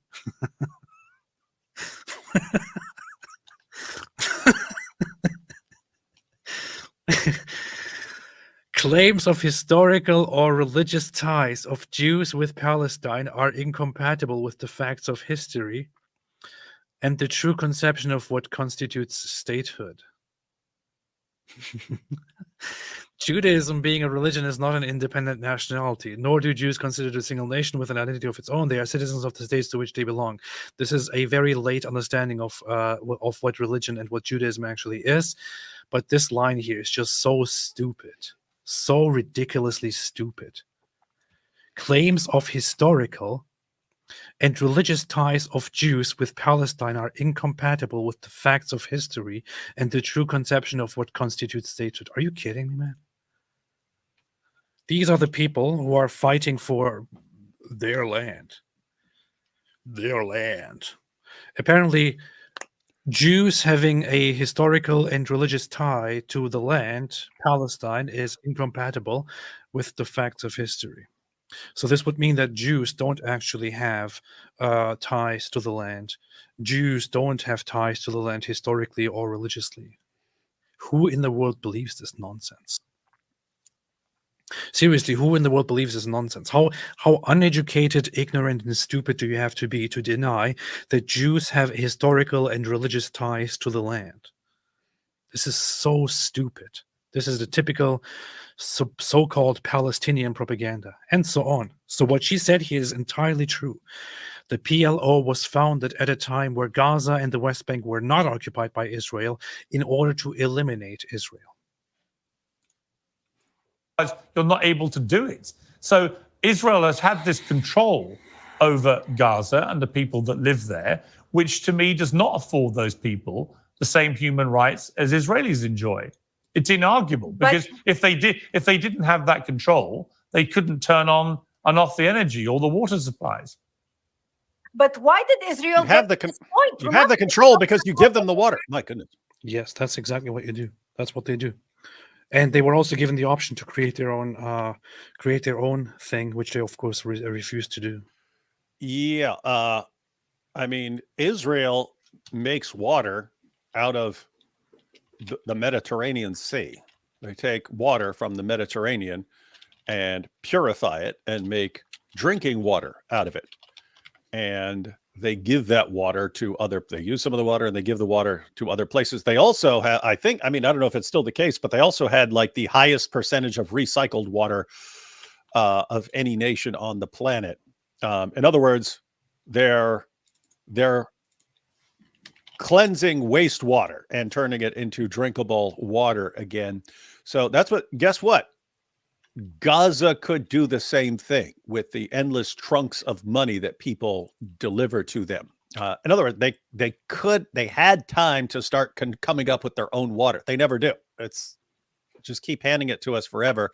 And then if we attack you, slaughter a bunch of your people, take a bunch of hostages, just keep the aid trucks rolling in and keep the water supply and electricity and all that on for us, because we don't want to be inconvenienced as we're fighting against you. It's a weird situation. Dude, I mean, AP, seriously.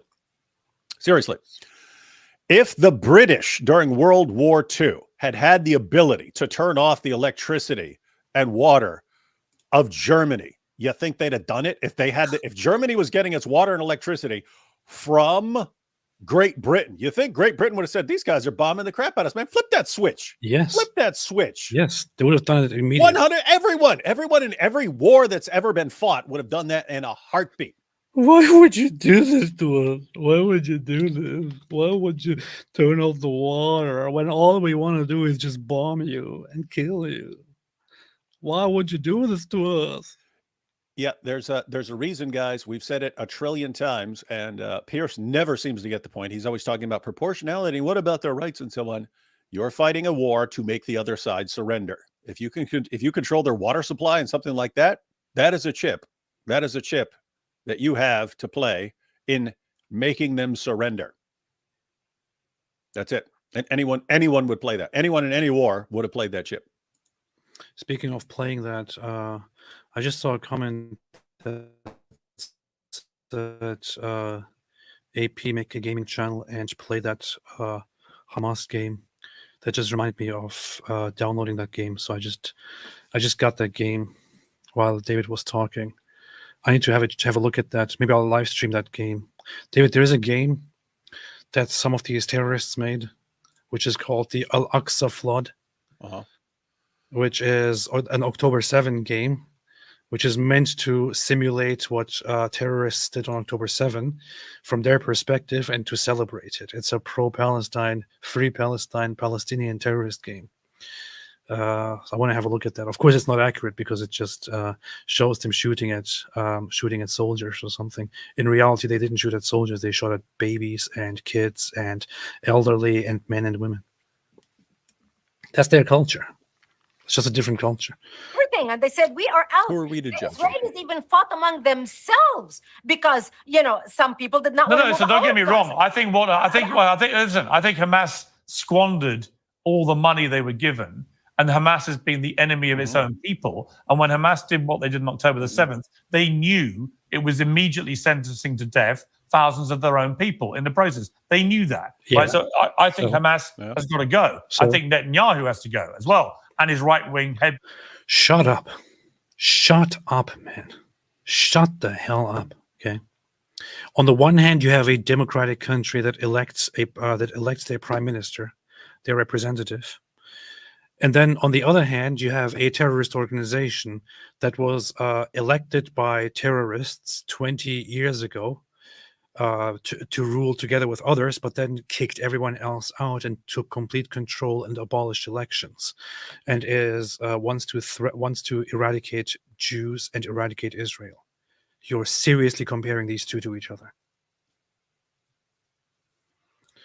Bang cabinet members who do speak in a genocidal way. None of this is ever going to lead to peace. But let me ask you, Brigitte, about they speak in a genocidal way. Whoa. Loki's claims about October the 7th. He says that there was this Hannibal directive. It's been much speculated. Haritz says that they found evidence there was. The IDF has never admitted there was a Hannibal directive, but it is possible in the... Look, I'm going to bring you up what these people are actually talking about. And now this is going to make Israel look very, very guilty, because I'm going to bring you up the preview of the report presented by a committee of, or by a representative arguing for the idea that Israel actually committed atrocities on that day. And this is their preview, and this is what they took and then incorporated into their headlines. According to this UN report, this is only the preview of the report. This was published in June 2024. It says the following: failure to protect civilians. It also noted that Israeli authorities failed to protect civilians in southern Israel on almost every front, including failing to swiftly deploy sufficient security forces to protect civilians and evacuate them from civilian locations on the 7th of October. So far it's talking about failing to Yeah, protect. I don't know anyone who's denying that there were massive failures. Everyone, Yes. Netanyahu, everyone says that. Now this one here is important. In several locations, the ISF, Israeli Security Forces, applied the so-called Hannibal Directive and killed at least 14 civilians. 14 civilians. out of the 1,200. 14 civilians. 14 civilians. I repeat, 14 civilians. 14 out of 1,200. This is the accusation. And low key is acting like, they're just massacring hundreds of people. And that directive is reportedly a procedure to prevent capture of ISF members by enemy forces and was alleged to have been directed against Israeli civilians on 7th of October. So this is an allegation by the very admission of this report. This is an allegation, according to this report. And this is one of those things that they noted and further expand on in the report, that Israel allegedly applied this directive, which then resulted in the killings of, as far as they can find, 14 Israeli civilians. This is it. That's all this is. The UN is a garbage organization, but even according to the UN, this is all it is. They allegedly applied a directive which resulted in the killings of what they can see so far, 14 Israeli civilians out of 1,200. And this guy, this low-key or low IQ, is acting as if hundreds were killed and this came out. And Piers, with his inability to counter any BS spread on his platform, is then even giving it credibility by saying that there are speculations. Fog of war that day, that I guess some of the casualties came because of Israeli fire. We don't know that. But Loki wants people to believe hundreds and hundreds of people who died that day on the Israeli side were killed by Israel. I don't believe that. That has not proven. And if I have to choose between believing the Hamas talking point, who control the Ministry of Information, and the Israeli IDF, I would believe the IDF, because I have lived in Israel as a Lebanese. At one point, I had a home in Lebanon, a home in Israel, and my boyfriend who lived in the West Bank at that time. And I worked as a journalist. And knowing The boyfriend, that's haram. That's haram. how the IDF operates and knowing how the Israeli military operates, they operate by rules. They don't invent information like Hamas does. And when you are in the throes of things like what happened on October 7th, a lot of people do not know a lot of the facts that happened on the ground. But we do know one thing, that Hamas committed such atrocities, and we're so proud filming it and showing it that will give you goosebumps, that a lot of people can get sick, they cannot view it. And I'm shocked that Loki hasn't even viewed the footage. You have to view the footage to understand the monstrosity of the crimes that were committed on that day. Yeah, I mean, I watched this BBC documentary which had all the footage from the music festival. And honestly, Loki, it was one. I'm pretty sure I didn't have all the footage from the festival, but yeah, I have to review that. Of the most sickening 2 hours of my entire life. Have you been on social media for the past year? Yes, I have. You have seen a constant stream of mutilated children. You have seen a constant stream of people. Oh my God, here it goes again. Here it goes again. Here it goes again. So our side goes in and creates a massacre directly going to civilians and shooting and killing them and massacring them, torturing them, mutilating them, raping them, setting them on fire, abducting them, executing them, and so on. As a result of which, because our side doesn't want to surrender and then goes and hides among civilians and continues fighting from there, as a result of that, Israel starts fighting back and bombing, which results in losses of civilian lives, which are part of war, and those losses of civilian lives are then recorded and put on social media for all of us to see and cry and use as propaganda. Have you seen that footage, Piers? Have you seen that footage? Have you seen the footage of those of people mutilated after we committed our massacre and after our heroes used their own civilians as human shields? Have you seen the footage, Piers? Have you seen the footage which Hamas records after they put their own civilians in harm's way? Have you seen the footage, Piers? This is a disgusting culture of child sacrifice, basically, of human sacrifice. The whole identity of Palestine is an identity that is built around fighting Israel and committing human sacrifice. Being lifted up out Which of you're very the rubble. keen- which you're how, very- how can you which how can you- you even bring into the conversation 2 hours of footage in comparison to 12 months and 77 years of this type of treatment? So the What 77 years, man? Where have you been? What 77 years? Bridget just said it there. The land was not occupied. That's But I have a question. I have a question for the guest. I would like to ask this question. Now, the organization Act for America, which you represent and are a part of, seems to be quite the patriotic outfit. It's also been criticized. Deflection from the topic. See it coming here. Deflection from What's the this topic. got to? Yeah, that's From pretty everything she standard. just said. Widely Let's as change the subject. Islamophobic. But I have some questions about the finances of your organization. There you go. There you go. Hey, and is it true that your daughter has a sex shop in which she sells lubricants? Like, dude, you're in a position with Piers Morgan, Brigitte Gabriel, to defend your cause that you believe in, and then it's always a diversion to something else. He will probably say that they are funded by Jews. It's funded by the Fairbrook Foundation, which has funded the Central Fund of Israel, the Zionist There you go.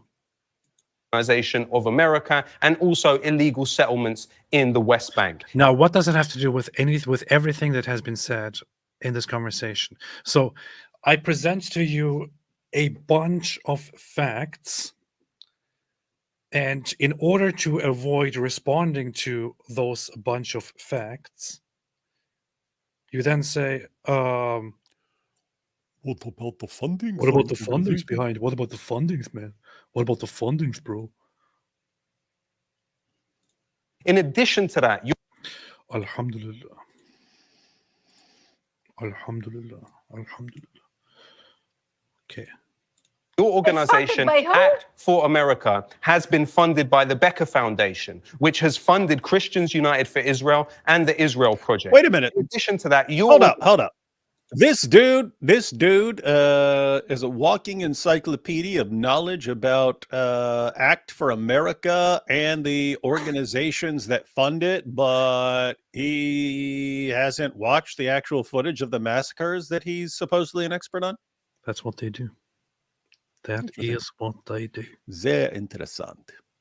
organization was also funded by the Emez Foundation, which funded the Israel Project, the Central Fund of Israel, and the Zionist Organization of America. How, in any way, do you stand for peace when the organization which you front and presumably are employed by is also funded by organizations that are invested in illegal settlement in the West Bank? Actually, my organization, which I run and I'm the founder and chairman, I not only work for it, was founded after September 11th to protect America against the threat of radical Islamic terrorism. It shares funders. It shares funders with those building illegal settlements. Hey, she sat there and listened to everything you said. She sat there. Why are you interrupting? Well, in his ideal world, he would just, probably shoot her and rape her or something. So she's not meant to actually reply to the point. That's true. That's what they do. But unfortunately, she fell for it. Now, Spoke your she mind. would simply given a very brief answer and said, "But back to the topic." You already spoke your mind. Now it's my time to answer. My organization was founded to impact policy in the United States to protect the United States from the threat of radical Islamic terrorism coming from Al-Qaeda, ISIS, Hezbollah, or whoever happened the terrorist organization are. We work with Muslims. We have Muslims on our board. We have Muslims who are members. We had every single conference we had, we always had a keynote speaker who is Muslim that speaks not because addressing my they care question. about America. You know what? I feel The irony, man. Wow, man. The freaking irony here. You're not addressing my question. The irony, man. Wow. This guy just avoided everything she said and went for some irrelevant point here. And then he says, "You're not answering my question." like we're getting. Listen, I feel like we're getting. Not let me finish. Brigitte, I feel So like the we're getting a funding bit. that you're talking I feel about, like we're getting a the bit. fund- Look, fascinating though it is, the makeup of your business. It's not really the point of Right. what this debate is, right? Right. It's You're telling that Yeah. to the wrong person, Correct. idiot, Piers. Correct. That is the. I have to say that is the appropriate time for Piers to jump in and say, "Okay, maybe you can defend your organization right now, but not the topic." Yeah, but Piers And should be saying, shame on dude. Matter of fact, yeah. If Pierce wanted to jump in on this, he should have jumped in on low key there as soon as he started going, "Hey, we're not here to talk about organization. You want to go talk about that on social media or make a video or make a rap song about it or whatever? Answer the freaking question." "Oh yeah." Brian Lowry said, "David Wood, I hope you didn't see AP's hour-long racist rant about Khamenei. How can a Turkish Muslim be so racist? That's racist." Chunk yogurt voice. Yeah, Wait, I'm you haven't glad I seen it? didn't see it. I'm glad I didn't see it because I mean, I'd have just been sitting there thinking, I mean, imagine a poor Shia Muslim. The Shia Muslims would be so upset, man. Imagine So someone just upset. casually looking around for content coming across that. Did you see what Heartbreaking. Trump said about destroying nukes of Iran? By the way, it's kind of funny. All I saw was what was trending on Twitter, and it was something like Trump says Israel should strike the nuclear It was pretty based. facilities or something like that. I listened to Biden yesterday. Since I went under the wing, I used to go under the wing of the aircraft. Nobody ever did that before. I did it. All of a sudden, Biden started, but he only takes like a half a question. Usually can't answer. But Usually can't answer. This is a little bit quiet, but It's extremely quiet. this is always the problem with videos on X. I'm gonna quickly download this video. Download it, crank up the volume. You got to pump up the volume, pump up the volume, pump up the volume. Dance. That's before your time, AP. There used to be a song called "Pump Up the Volume." It sounds disgusting. I don't want to know. Okay. it's not the point exactly. And the But funding the that you're point I talking would about- make, Bridget, is this. I do think Loki has a good point about the settlements, right? What is going on the West Bank with this? Okay, David, let's go through some super chats, and meanwhile, I'm going to download this thing. Go through the super chats, David. Come on. How am I going to go through super chats? It's very simple. You just go on your interface there on the comment section. You go on the right, and it says "Start," and you will see the starred super chats there. Oh, okay. So you can do that. You see? Can I put them on the screen? Can you? Can you try? Let's see. No, I can't. Come on. I can't do it, man. I need to make you an administrator on this thing. You did. You sent me an email, and then I never clicked on it. Because that's what you do. I never clicked on it. Anyway, here's one. Daniel C just became a member. Nomadicus just said, "Go ahead, read it, David." AP is late. He's finished. Finished already. Look at me. You know you're done. you're finished already. Look at me. Look at me. You know you're done. AP, you giant loser. Make a gaming channel. Get off your lazy butt and make your gaming channel called Apostate Gaming and do a gameplay of the Hamas simulator game. I'm pretty sure that half of that is not actually in the comments. No, it's there. You don't know. You're working on something. So click on the next one. Okay. Nope. Don't reload this. Okay, here. Every like on this stream removes a whisker from Hijab's beard and adds into AP's, you see. Oh, that's why your beard is getting thicker and fuller. Really? While Hijab's is getting weaker and scragglier as time goes on. I didn't know that at all. But anyway, I think I have the video now. Let's see. Let's see. Let's check out the volume. Check out the volume. Check out the volume. Check out the volume. Dance. Yesterday, since I went under the wing, I used to go under the wing of the aircraft. Nobody ever did that before. I did it. All of a sudden, Biden started, but he only takes like a half a question. Usually get answered. But they asked him, "What do you think about Iran? Would you hit Iran?" And he goes, "As long as they don't hit the nuclear stuff." That's the thing you want to hit, right? I said, I think he's got that one wrong. Isn't that the one you're supposed to hit? I mean, it's the biggest risk we have. Nuclear weapons, the power of nuclear weapons, the power Specifically in nuclear Iran. Entire military, jets, everything. I built it, including nuclear, and I hated to build the nuclear, but I got to know firsthand the power of that stuff, and I'll tell you what, we have to be totally prepared. We have to be absolutely prepared. But when they asked me that question, the answer should have been, hit the nuclear first and worry about the rest later. And that's what they should. If they're going to do it, they're going to do it. But we'll find out whatever their plans are. But great question. Thank you very much. Thank you. You see. You have on one hand Joe Biden saying, as long as they don't hit the nuclear, that's yeah. I don't listen, folks. But Trump is here saying, yeah, that's what they should be hitting first. Yeah, it's so weird. You'll have all these Western nations negotiating with Iran and saying, "Oh, look, we'll give you. Look, here's billions of dollars. Just agree not to build nuclear weapons and stuff. We'll just send you endless trunks of money. Just don't build nuclear weapons and stuff like that." And it's like, wrong approach, man. Look, we see you guys building. We don't care. If it even looks like it might be a nuclear facility, we're bombing the crap out of it. Now, you normally don't want to do that because they're their own nation and stuff, and you can't just, be starting wars over and over. If they're already firing rockets at you, do the math. You have earned the right to retaliate. And so the question is, what are you going to retaliate against? Have to say, if it were me, I'd bomb the crap out of their nuclear facilities. Beast.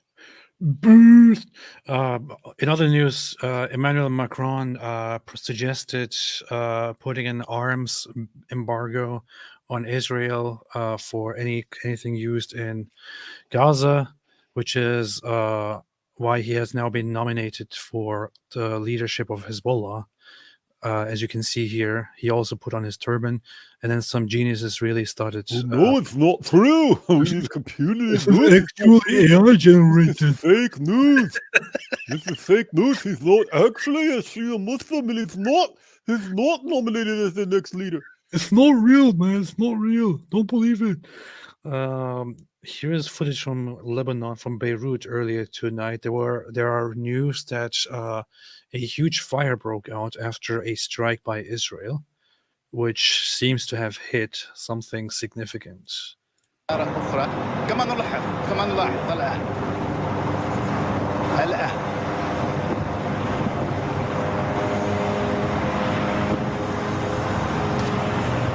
Israel just nuke them? This looks like Israel dropped a nuclear bomb. A nuclear bomb? I don't know what they hit, but they seem to have hit a significant facility belonging to Hezbollah, and not sure what's happening now. Anyway, let's go through some super chats here. Every like on the stream removes a whisker from Hijab's beard and adds an. Hey, apparently Mohammed Hijab is challenging Jonathan Conricus, IDF spokesman, to a debate on Piers Morgan. Not sure what he's thinking. That should be funny. Abraham Harp, Ali Dawa, and David Wood, just let the terrorists terrorize in peace. Stop your violent Islamophobia. Jesus says to love your enemy, not you, Ali. You're an atheist. I'm not an atheist. What are you talking about? Did you skip that Illuminati one? No. AP Google tells me that Zabiba is Arabic for raisin. These are the real raisin heads you see. They are. This is actually true. Paulo Longaro, you pay to have a jizya to get your channel back up. You have to pay a jizya. Yeah, I have to. I will. Why YouTube don't ban Mojab and Ali Da'wa when they promote clear terrorism, dual standards policy? You already finished your YouTube. Look at me, you're done. You're finished already. Look at me. Look at me. You know you're done. LOL. My wife said, "Is this a new song by Taylor Swift?" About your song. Taylor Swift is a Hassan lover. Part 2 will be why Hassan did you leave me? AP, can you see what I sent you privately? YouTube won't let me write it down. Where did you send me privately something? Oh, I see it now. Let's see. What did you send me? And ask YouTube what they remove Abdi Media for the fourth time. He brings critical information in Farsi. He didn't violate anything, but the regime is not happy. It won't let send. Abdi Media 4 was also banned on YouTube for simply talking about Iran. Interesting.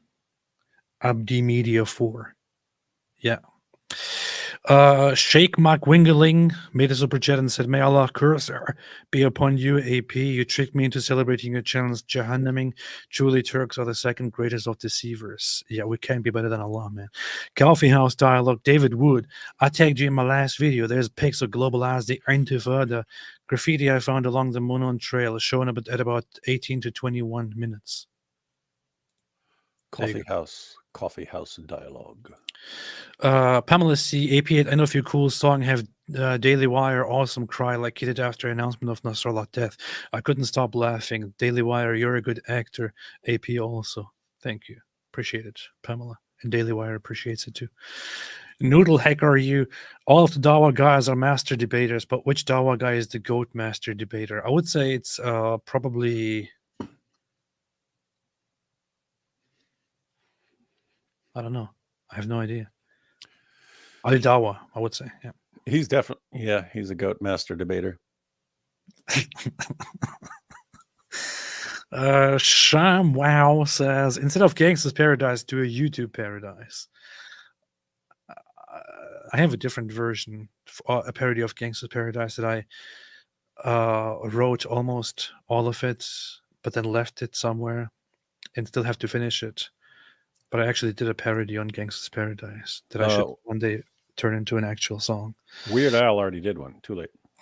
Well, Amish Paradise. He stole the idea from me, actually. Mumu Joe, he's not British. He's Muslim Arab that was gifted British citizenship. Alhamdulillah. Hu Jintao, if arms manufacturers start using big leather for making gun grips, terrorism will reduce because terrorism has no religion. Hang on, this dude? Yeah. This dude's dad is British, man. His dad is British. His mom is Iraqi. Why are you calling her Iraqi, man? What's the problem? YouTube, give AP his channel back. We don't need another angry German artist. Got a point. That's a good point. Ash McLeroy, once strolling in public, I intended to release a gentle effusion of gas, but found myself in the circumstance of having pooped my pants instead. Happens, everybody. This is very enlightening and adds a lot to the conversation here, actually. Mumu Joe, isn't Islam in general a Hannibal directive? How does the action by Israel make what you Palestinians did or doing less horrific? Well, if it's Jews doing something, it's always bad. And, as opposed to when Muslims do something, then it's always good. Good point. Fair point. Logic 101. Learn something. Apu Baker, Alpha of Daddy, AP, you're going to do a give, send, go for a new laptop? Now you're actually getting requests for it because people do want you to have good equipment. So quit being a proud. I'm too proud to beg for, dude. People want you to have good equipment so you can do better live streams and not embarrass yourself all the time. I don't want to ask for any help when there are serious issues around the world. You can't report on those serious issues. All right, go ahead. Such as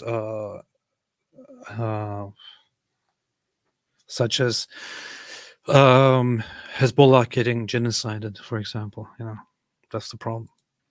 Knows too much. Hey, AP. What? We know you're too shy. You're too shy to ask for money. So it's very simple. You have your wife make a GoFundMe and say AP is too shy to ask for a new laptop, even though he really, really needs one and would do better stuff if he had one. But I am not shy. I am not shy. And I will say, here's the GoFundMe. Which Quran verse was it again? That's Surah 33. 3353. Yeah. That's good.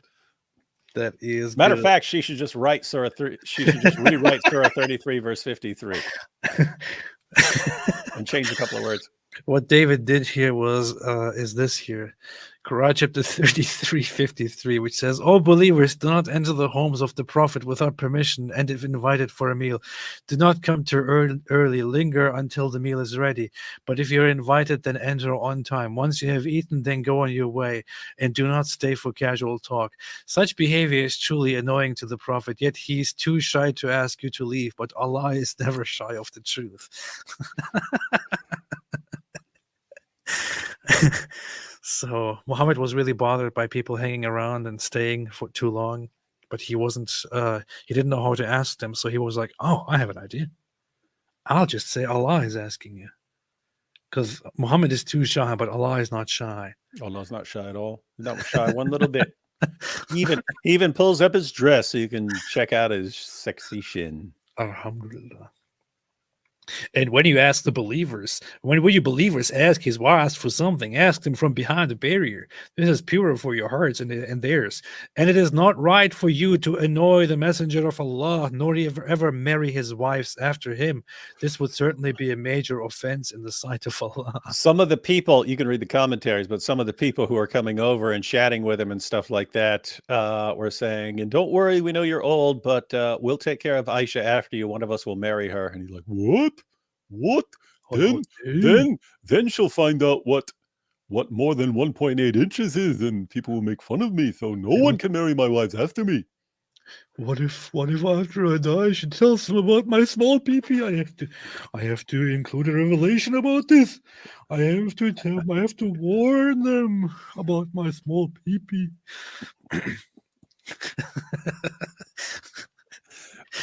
Muhammad is shy because of his 1.8 inch pee-pee. Allah is not shy. Allah's a real man. Allah has a big pee-pee.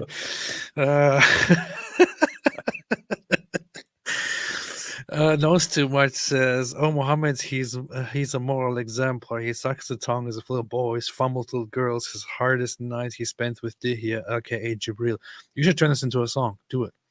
Allah's revelations, he gets them in Aisha's garments when she isn't seeing, though she knows he squats while peeing. He breastfed from his uncle, so you shall breastfeed too. His favorite drink is camel urine, so let us toast. Just don't forget to feed the goats. Alhamdulillah.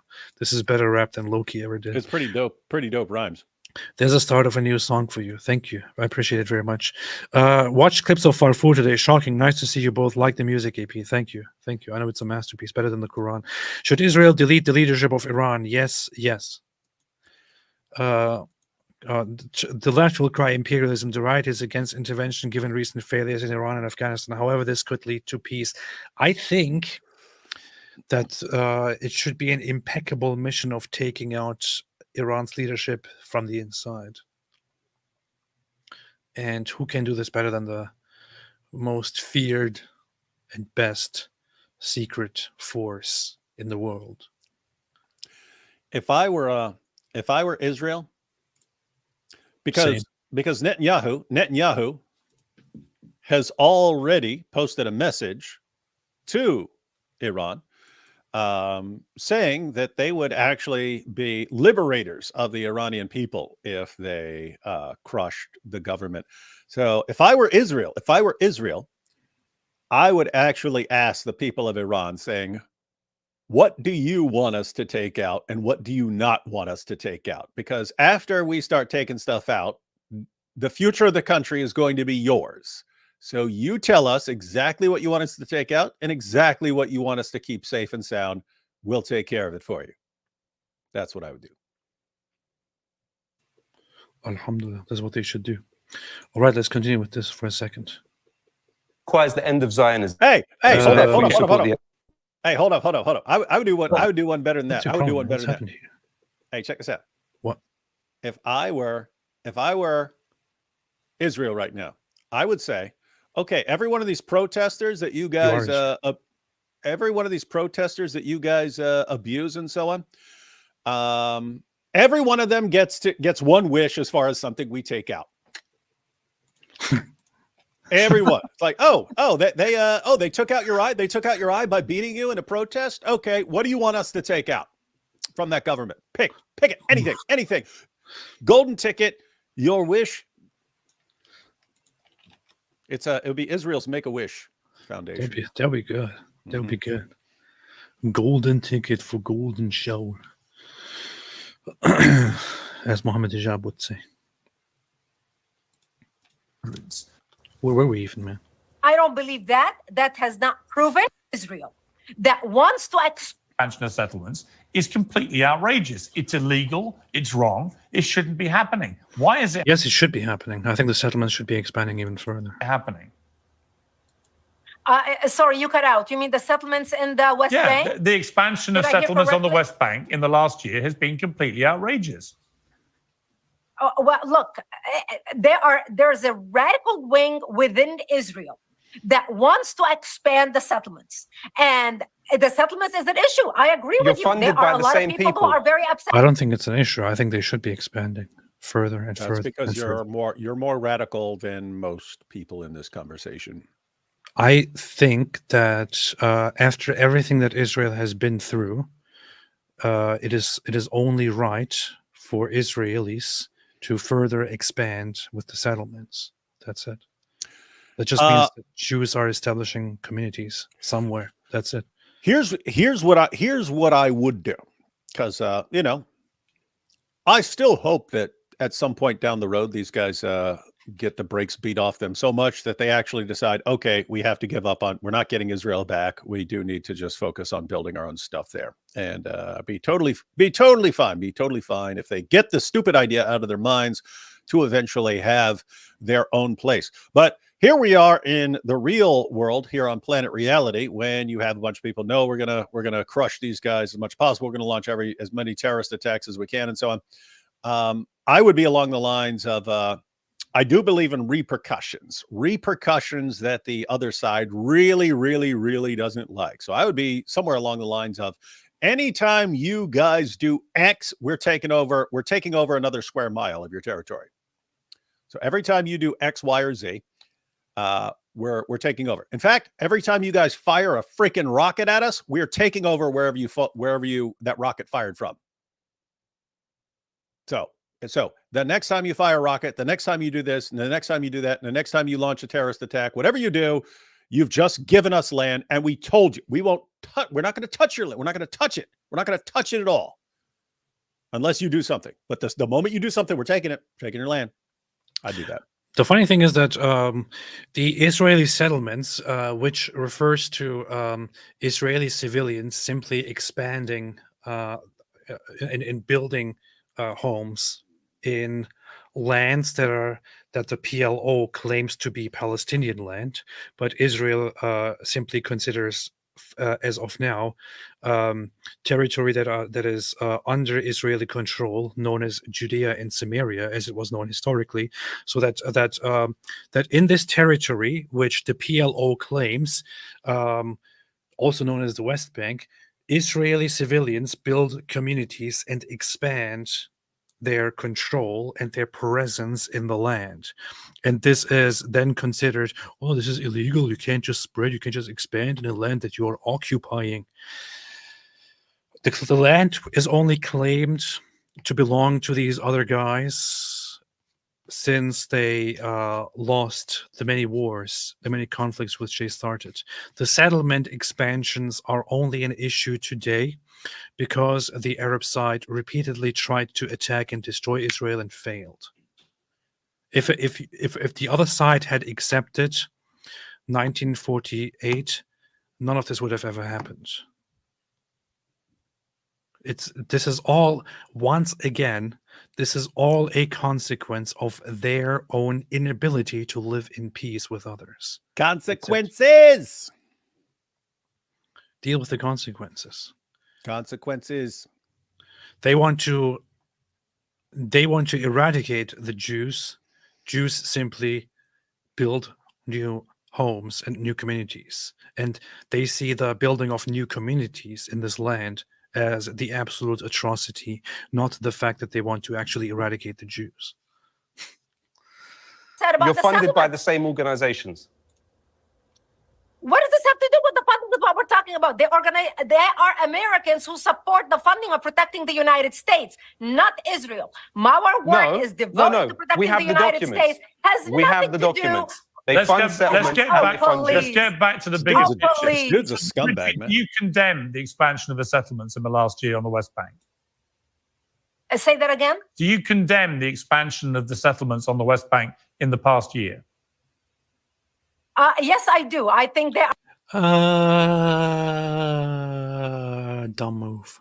are going overboard with the settlement. Okay, good. I think somebody needs to revisit looking at the settlement and how they are expanding. Then that's good. Loki, do you condemn what Hamas did on October the 7th? I have a question for you. Well, hang on. Oh, no. Yeah, dude. I'm not even interested in watching this guy, man. He does the same thing every time. Unfortunately, It's like despite the boring. fact that Brigitte Gabriel is usually a very strong and very outspoken woman who stands very strong against people like this, she unfortunately, in my opinion, in my humble opinion, I'm always happy to be corrected by her. She is making compromises in the discussion, and obviously never getting that in return from the other side. Why are you against the expansions of the settlements? Why? Does it go against your perception of human rights and human freedoms? It doesn't. Why are you against it? Based on You what stop you just asking said about questions for a settlements. minute. I'll answer your question in Okay, a second. she's made an admission that she condemns it. No, she condemns the expansion of settlements. Fine. Loki. And these people also fund Loki. her. At some point, you are going to... Loki, you're going to answer some of my questions. Which I have done. Okay, do you condemn what Hamas did? You've already asked me that. Not directly, you haven't answered. I will not condemn people based on Israeli military talking points. Okay, good. But I have a question for you. I have a question for you. You don't condemn mass murder? Obviously, I condemn mass murder. You won't condemn it by Hamas? You're talking about a specific political context in which the information No, I'm is talking not about clear mass murder of people on October the 7th.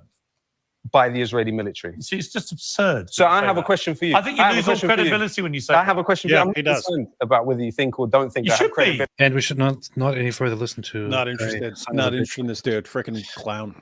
Yeah. Scumbag, filthy scumbag. Absolutely filthy scumbag.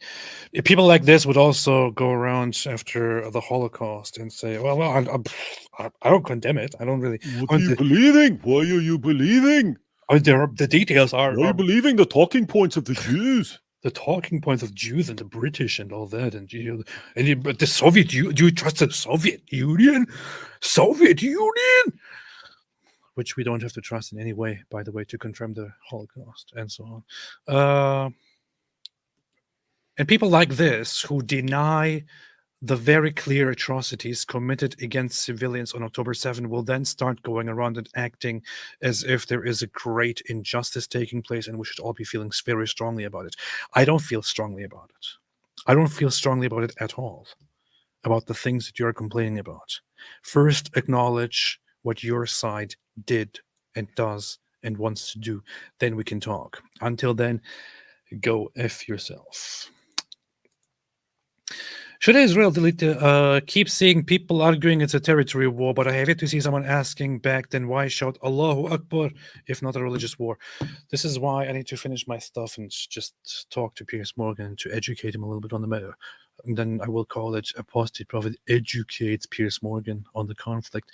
Hujintar, why does Erdogan consider himself Khalifa? By the way, if Mehdi Hassan, why does he do that? It's Mir Khalifa, not Erdogan Khalifa. By the way, if Mehdi Hassan and Sneeko made a baby boy, the bald guy on Piers Morgan is what he would look like. Probably. Right. He looks a little bit sickly, just like he's right. What you would say is low-key looks like if Mehdi Hassan and Sneeko had a baby boy. Yeah. Ivor Leviathan said, I need you guys to take down Dave Smith with his bullshit. He's following with the Jake Shields, Dan Bilzerian trajectories as far as I can see. And Who's if the Dave Smith? trajectory continues as it is, Dave Smith is that one comedian guy who is now buddy with Candace Owens and talks about how Israel is doing injustice to peeps and stuff like that. I don't think he has said anything funny. I'm not sure why he's called a comedian. That's basically who he is. I published this. I shared this thing earlier. Comes from the following. I should probably publish this as a separate video. Speaking of trajectory. What I'm saying is the 100 to 1 ratio comes from the following figures. We know that 10,000 civilians have died. Of them, according to the IDF, as reported by The Guardian, 60 dozens, they say, about 60 Hamas died, which we're being liberal by saying 100 to 1 figures. For every one Hamas, you have to kill 100 civilians. That's effectively what we're saying. If the trajectory continues as it is, then you have to kill 3 million Palestinian civilians in order to kill 30,000 Hamas fighters. If you want to extinguish them, eviscerate them, annihilate them, destroy them. It's not Hamas members, it is Hamas leaders. So here's the Guardian article, actually, which he references. Here's the article he references. It says here, Israeli airstrikes on Gaza have killed dozens of Hamas commanders. IDF. And he says, look, I'm quoting the IDF. It says they've killed 60 members of Hamas. Yeah. So again, notice. He either knows what the article says and he's being deliberately deceptive, or he is so incredibly incompetent that he literally cannot read a headline and get it right. And he mentioned this so many times now during this. You see, I like these guys. They have good stuff to say. Yeah, they have a good. They have a good stage. They have a good stage presence for live streams. Yeah. It is absolutely insane. Here's the part that really sucks, AP. If we could somehow get all of Muhammad Hijab's fans into one giant room and we showed them what Hijab says, 100 to 1, 100 to 1, 100 to 1. We say, okay, what is that 100 to 1 ratio based on? Well, they've killed 10,000 and this newspaper, The Guardian, says they've only killed 60 Hamas rebels. So I'm being generous. We'll just say 100. We'll just say it's 100. But that would mean 10,000. If you kill 10,000 to get 100, you see, that would be 100 to 1. So it's 100 to 1. Civilian to combatant ratio. Oh my goodness, this is the worst thing ever. It's the worst thing ever. And we explain, no. That article you're citing is specifically about commanders. That's not the total number of Hamas fighters. That's the number of commanders. If you said that to all of Muhammad Hijab's fans, we couldn't even explain it to them. Not one of them would understand. Not one of them. This is what I find. These guys will make some massive, stupid blunder, and you try to explain it, and their fans will never, ever. They're too stupid to understand. This is talking about command. Oh, well, so you think it's 100 to 1, 100 to 1? You're admitting? No. You could say commanders is 100. It would be 100 to 1. You could say commanders or something like that. We're not talking about commanders. Oh, it's 100 to 1. No, you're just jealous. You're jealous of Muhammad Hijab. That's what you think. That's how it's insane. But that's the problem. There are enough stupid people, like insanely stupid people, who do not understand anything and don't understand evidence or arguments or reasoning or logic or anything else. And they'll just rally around a guy. And then once they've rallied around someone, it's kind of too late, because in order to understand why the guy is wrong, you'd have to be able to understand arguments and evidence. And they don't. I can tell you what they will say if you show them the footage of Muhammad Hijab clearly misrepresenting things there. They will respond with, "Oh, why are you supporting genocide?" That's it. That's the response that they will give you. You're supporting genocide. You see, you're Islamophobe. You support genocide. You see, you're supporting genocide now. Why are you supporting Jews? Are the Jews paying you? How much money are you getting from Israel? That's what they will say in response. Alhamdulillah Shawarma Ibn Tahini said, AP, do you have a good source to find all of those videos you're posting on X? I need for the archives, all of these in the website. As said, Hamas-massacre.net is one of those places. You should spread that around a bit more. You should stick that link in the description box, over in the chat. Spread this everywhere. Hamas-massacre.net. You can find much of the stuff on here. Much of it on here, and there is enough to make somebody's stomach turn after you have after showing them this. Oh, Oh yeah. In fact, hey Pete, you might want to make a separate little something video, put it in a community post, because October 7th is coming up, and this would be a really good time for people to share a lot of information. I will. HamasMassacre.net. I wish I could be sharing something good to share. Unfortunately, this is what we have to resort to. It's like basically like what the hell, why can I not pin on my own comment? This is basically like spreading awareness of the Holocaust, saying, hey guys, spread this so people can believe in the Holocaust, so people can believe the Holocaust happened, guys. Tazbot saw a report of women in India accused of burning Quran. She was beaten, run over, burned to death. A Muslim claimed this was not Islam. Have you seen this, David? Woman in India accused wrongly. No, but wouldn't surprise me. I will have to check that out. Fox Happens McCloud pretty late, who got banned? I got banned. For my music channel got banned for making awesome music. They don't like awesome music. That's why they banned it. Terrible. Ari Wasserman's SS Guard live streams crematoria filled with screaming people. Mia, 100% fake. This was shot vertically. I can't see anything. Critical thinking. That's what they would do if the Holocaust was happening right now. You know what's... lots of people don't say this, and I'm going to be kind of the one who just says it, but we talk a lot about the Holocaust, and there are lots of movies about the Holocaust. There are lots of things about World War II and so on, and we often act like, oh, the Nazis, they were exterminating, they were persecuting and exterminating the Jews, but fortunately, the Allied forces, the Western nations, they came in and they saved the Jews from extermination. There is one detail here that is actually, I think, should be known and highlighted by some people, which is that the Western nations didn't actually come in to save the Jews from extermination. The Allied forces didn't actually come in because they were like, oh no, they're killing the Jews. Oh no, they're exterminating oh no, they're putting the Jews in camp. It is now our time we cannot allow this. It's our time to jump in and save them. That's not what happened. That's not what happened. Many of the Western nations were aware that that Germany was rounding up Jews and putting them in camps. Many of them were aware that they were being exterminated, that they were dying in masses, and so on.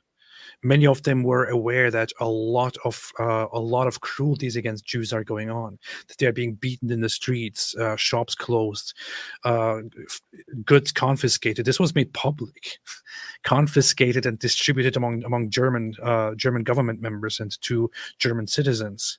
This was known around the world, but the Western nations didn't do anything. In fact, when hundreds and thousands of Jews tried to flee the persecution, tried to flee to the US and to Canada and to different countries, they were rejected and turned back. There was a very significant incident of the MS. I don't remember what the fleet was called. One fleet arriving in the U.S.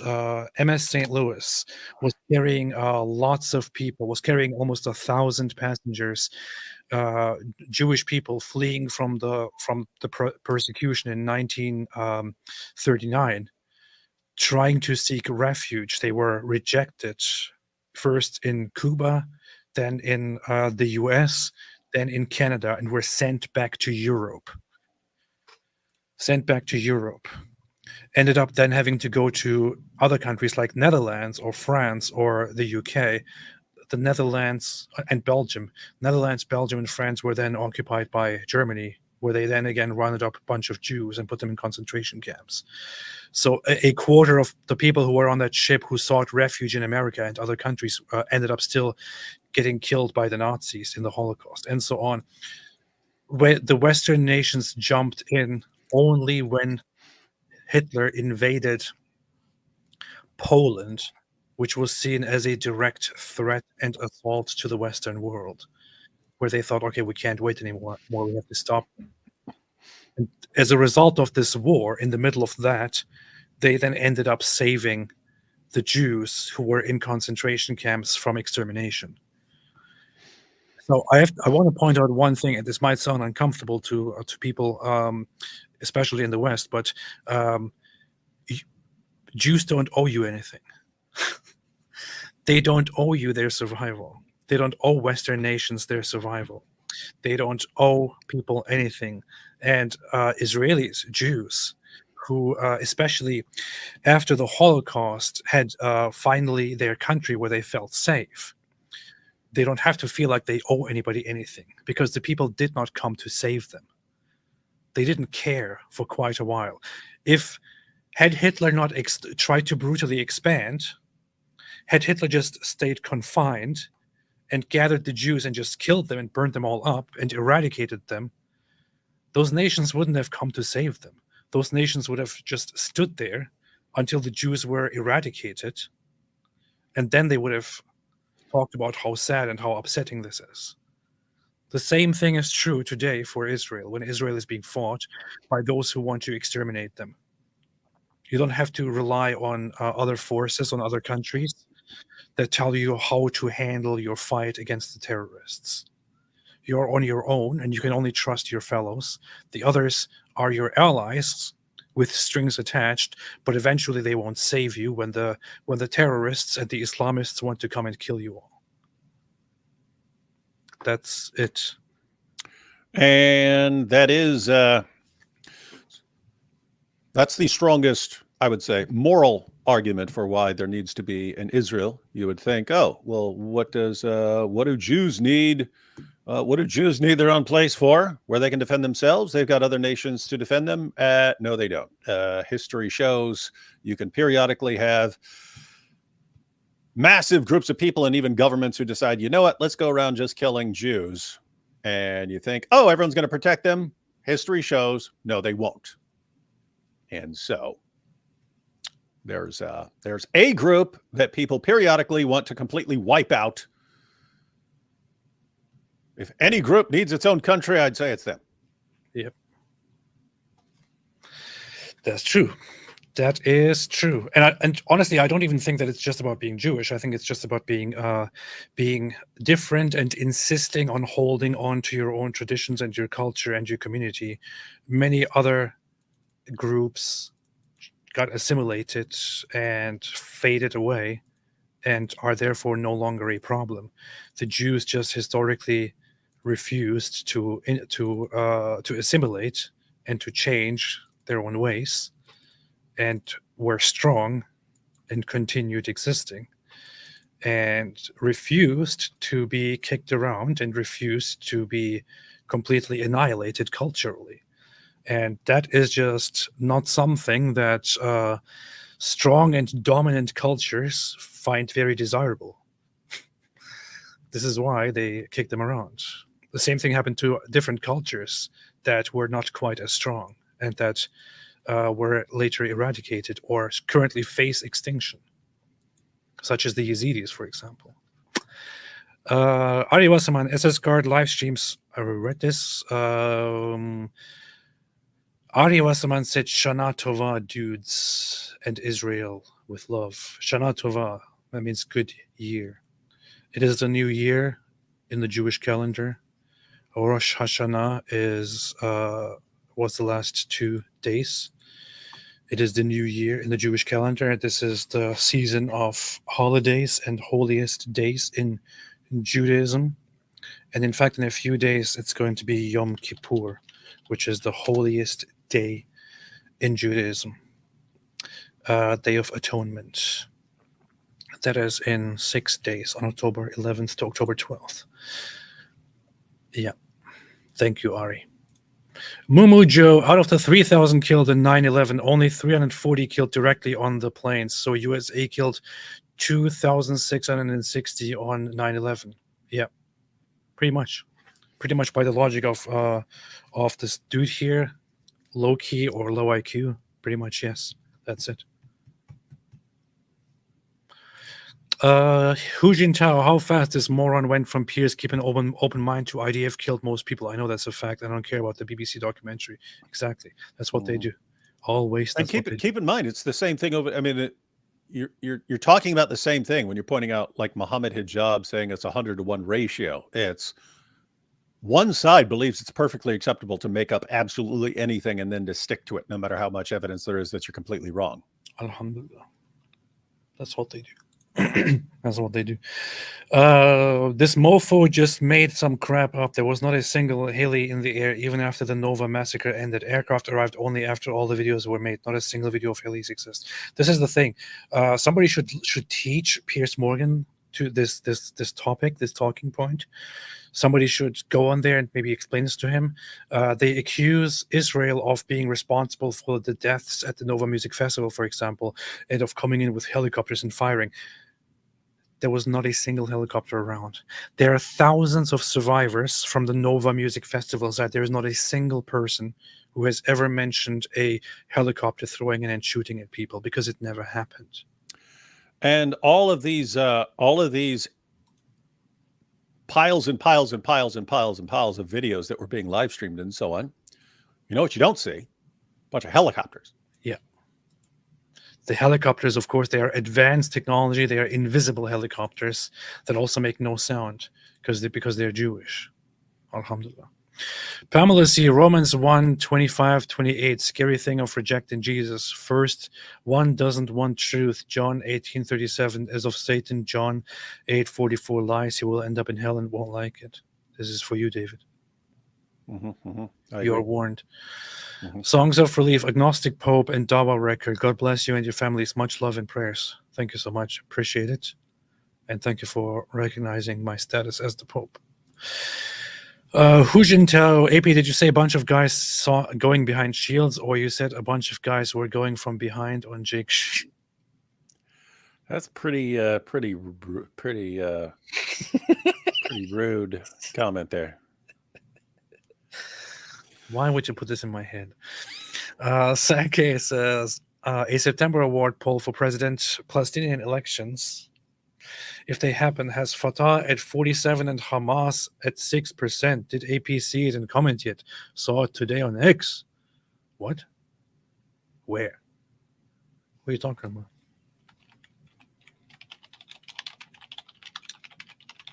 That can't be right. Did you put this the wrong way? Can't be right. What are you talking about? Where is that? Tell me where it is. Tell me where it is. Tell me now where that is. Because the latest that I see from the Palestinian Center for Policy and Survey Research, the latest research, popular opinion says that, what does it say? Let me see. Hamas, Hamas.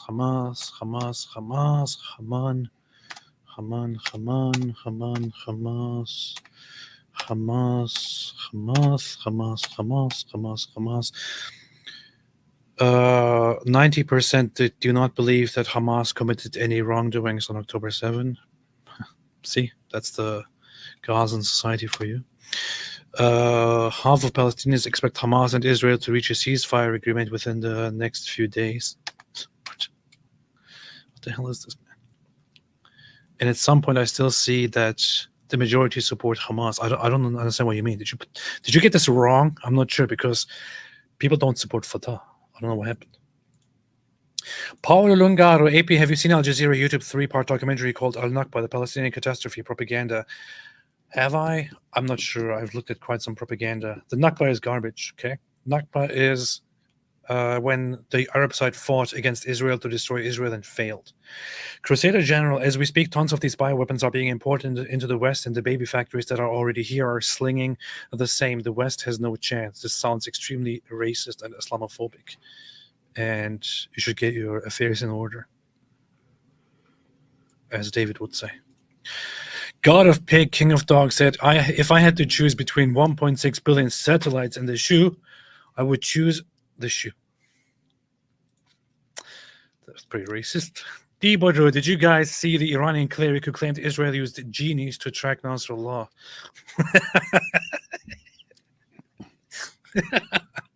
I did see that. You did? Oh man, I didn't see it. The power of the genies. Genies, jinns. Those Jews are in good with the genies. The Jews, they're working with jinns.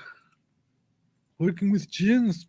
Claire claims in a televised interview that Israel was able to eliminate Hassan Nasrallah by employing the aid of supernatural creatures and advanced technologies the Jews have supposedly had for 3,000 years. Oh, yeah. I don't know why you're laughing. This is serious stuff. دسترسی دارن به اجنه در تفسیر اجنه در علوم کیهان. That's funny. That is funny. Let's see. Let's have a look at this. اینا دسترسی دارن به اجنه در تفسیر اجنه در علوم کیهانی. عرض کردم از زمان از داوود سلیمان تتمه از این علوم پیش یهود هست و در طول تاریخ هم اینا از اجنه استفاده کردن. مستنداتی داره، روایاتی داره که اینها عرض کنم خدمتتون بخشی از منهیاتشون رو یعنی به عنوان مهره‌های اجرایی، عملیاتی و حتی اطلاعاتی از اجنه همیشه در طول تاریخ اینا استفاده کردن. This is what Islam does to your brain.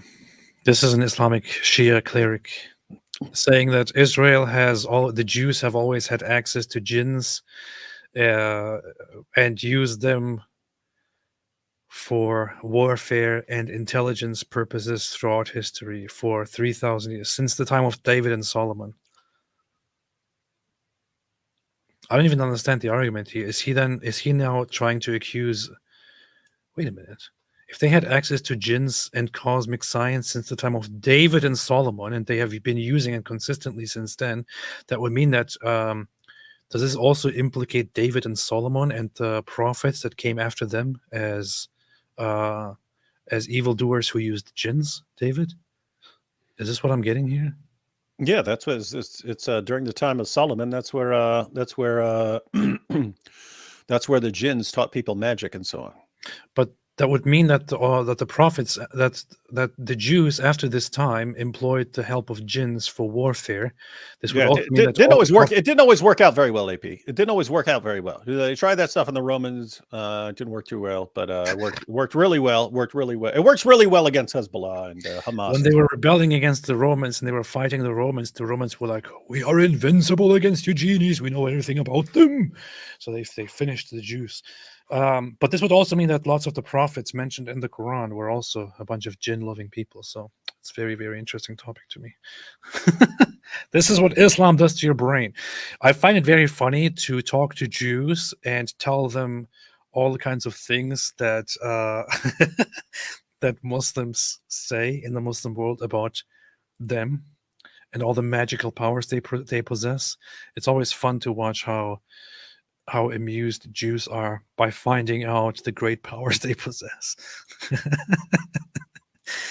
Answering LDS says, Daily Wire, via your last video, are you atheistic evolutionist now, since you used the evolutionary argument for design?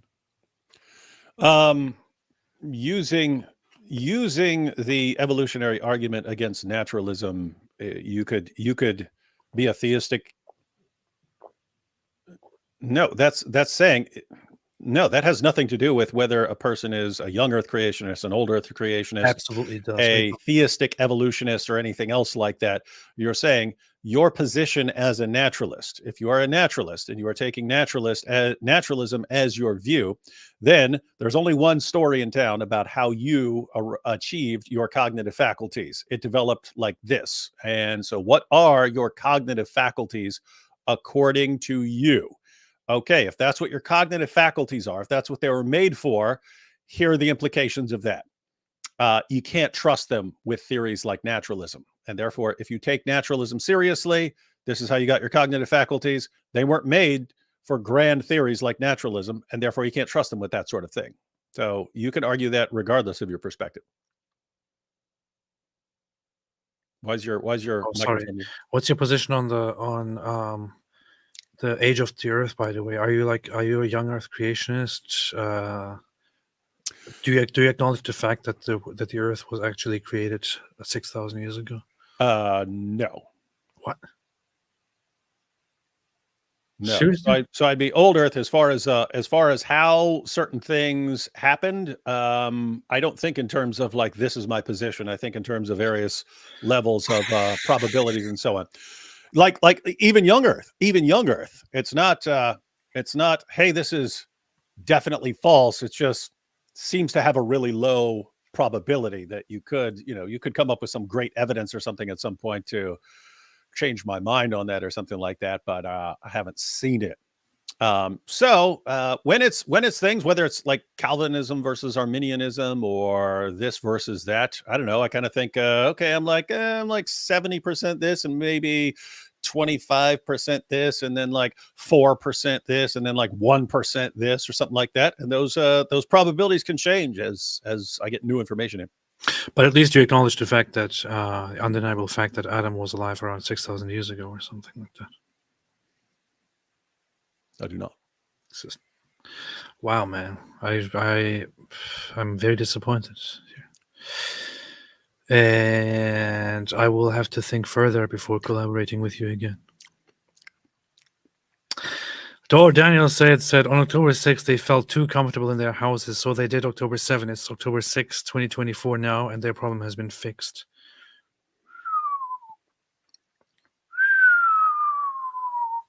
Well, for most people, still it hasn't. You have to remember that contrary to the propaganda, more than half of the homes in Gaza still are not destroyed or anything and are still habitable. Knows too much said Palestinian isn't a culture, it's an ideology. Palestinian, are you kidding me? I just showed you clearly the culture of Palestinians. What are you talking about? What are you talking about? Please don't be racist and don't deny the culture of Palestinians. Okay? Don't be a racist and don't deny that this is Palestinian culture. Do you want me to show it again? This is Palestinian culture. I put it right here on the video. Look. يا اخوان نجسر يا الله يا الله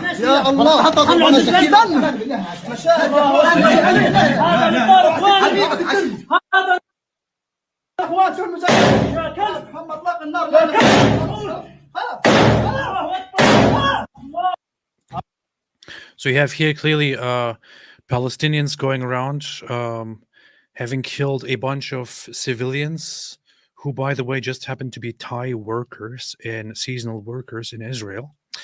Have them go in there, say Allahu Akbar, Allahu Akbar, Allahu Akbar, see one person moving and then shooting them. And meanwhile, you have the viewers, the average viewers in the comments who are watching this live, reacting with laughters and thumbs up and saying, yeah, may Allah give you strength, and so on. This is clearly the formation of Palestinian culture. There is no denying to it. I don't even know what this comment means. What do you mean it isn't a culture? Like, what are you talking about? That is a culture. What are you talking about? That's literally the culture. That's the culture that's what the culture is. I don't know what you're taking by culture, but it's not what anyone else means by culture. The fundamental values of this culture are human sacrifice, child sacrifice, fighting, massacring, and so on. Peace, tolerance. Yeah, and killing Jews especially. That's basically what it is. In addition to freedom, fighting. Don't judge. Hu Jintao, I am tired of Islamist apologists saying oppression leads to killing civilians, raping women, burning babies. Throughout human history, most people faced persecution and natives colonized for centuries, but never committed barbarism against enemy civilians. Without lies, Islam dies. Yeah, it is. Of course, you could argue that if people are needlessly oppressed and mistreated, it could lead to them building resentment and a violent culture and all of that, but that is usually not the case. It very much depends on what the culture itself actually nurtures and believes and so on. Somehow, this frequently happens with Islamic cultures where they react to oppression with brutal violence, and by oppression, they also have a very, very, very, very, very, very, very, very, very vague definition of what oppression is. For example, if you don't allow them to kill you, that's also oppression. TB on Broad says, praying for you, AP, please protect your heart. We love you. I will, inshallah. So far, it's still healthy. I haven't had a problem, but if I one day suddenly collapse with a heart attack, then it just didn't work out. Daniel said Hitler was resisting the Jews, Turks were resisting the Kurds, Kim Jong-un is resisting South Korea, Putin is resisting Ukraine, Islam is resisting life. Especially the last one. Yeah. Yeah, that's going back to what we were saying earlier, that you could describe anyone in terms of just saying, but there's just a resistance. Yeah. People should adopt this point, which is that Hitler did say that he was defending his people against the Jews. That's what he was saying. But the people are retarded. Saudi, the Arabs rejected the UN partition plan, therefore the British mandate became the default borders based on international law. In 1967, Israel recovered the land from Jordan and Egypt occupiers. This is true. Ivory Leviathan said, and ebony.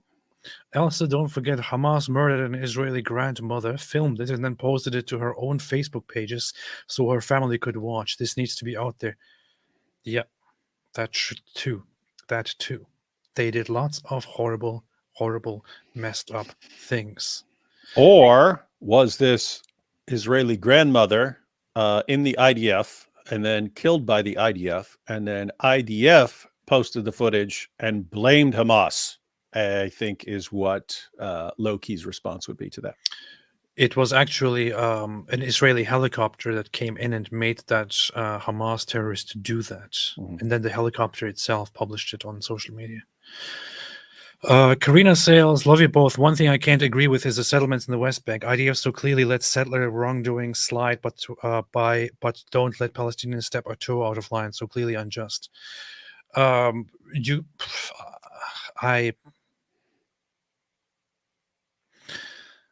You could say that there are certain ways in which treatment of your own side and the other side might get unequal amid such a brutal conflict. It's quite similar to certain issues like, I don't know, different ethnic conflicts and other conflicts that you find around the world in different countries, in the US even, and so on. This does not mean that the whole settlement issue or settler expansion issue is altogether wrong or worthy of condemnation. I personally don't think so. I think that that Israel has been way too kind, if anything. And there is nothing wrong with further building settlements and expanding in the land that you control, especially when the other side that claims this land has refused over and over and over and over again to actually make peace with you and create their own land. That's it. I can't agree that it is wrong. Knows too much. AP, you're correct. Camp David and the Oslo Accords was a mistake, suicidal of Israel, done with a lot of pressure from the West and left. Is terrible outcome. I agree. Especially once the other side says, well, we don't agree to this peace plan. Israel should just shut it all down and say, okay, then we're done. We're done talking. Dose Code says, why do you think the conservative right in America has turned against Israel and is now supporting Iran? What are you talking about? Are you talking about some people on social media like Jake Shields? What about Nick Fuentes? I don't think that this is true at all. The majority of the right in America is pro-Israel and also anti-Iran. Only some idiots on social media have this idea of Iran good, Israel bad. Yeah, now apart from the the groper types and so on, the sort of conservatives that you would find having a problem with Israel would mainly be like the libertarian sort who don't believe in funding foreign wars and stuff like that.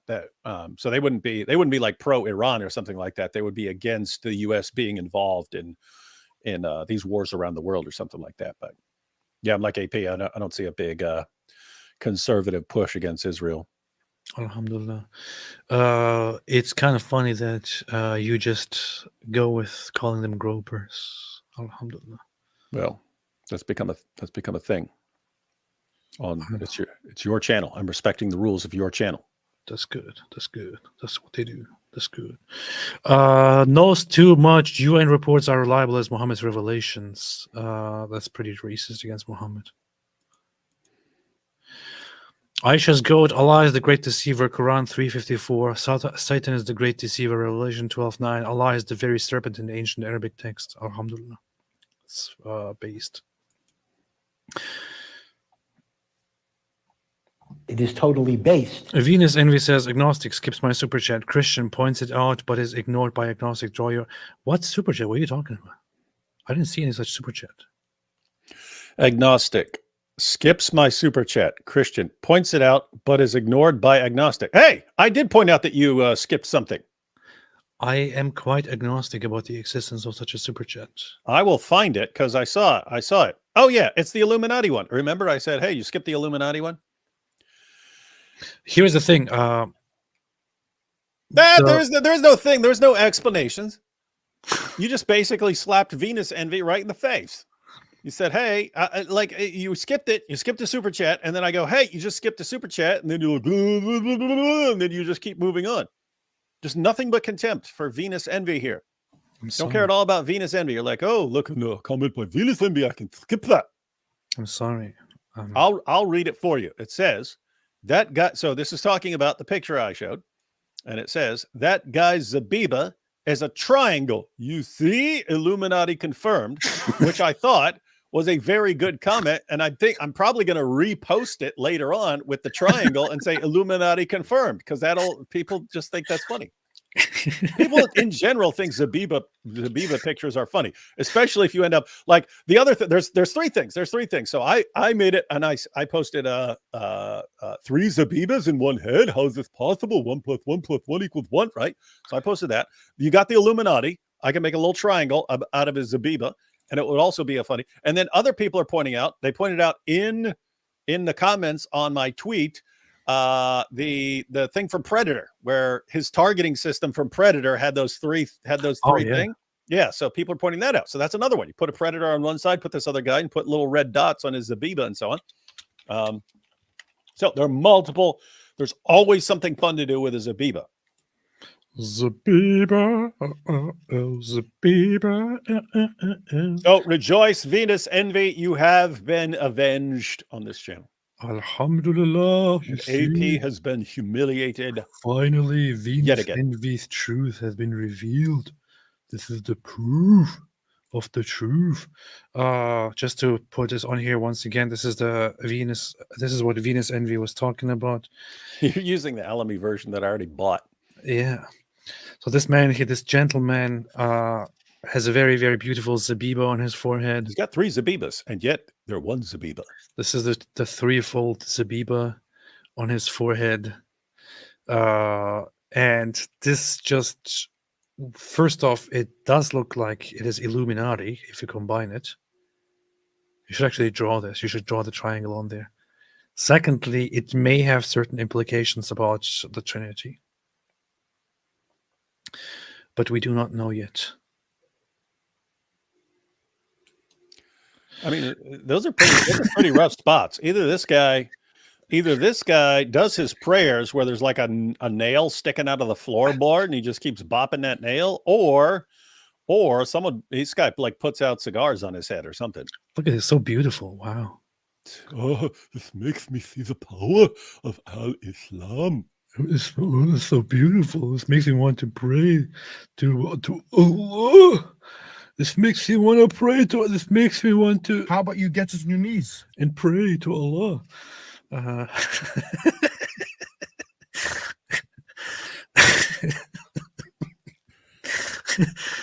Oh man, Velvet just sorry joined so late. What's your plan? Start another channel account. We cannot lose this channel.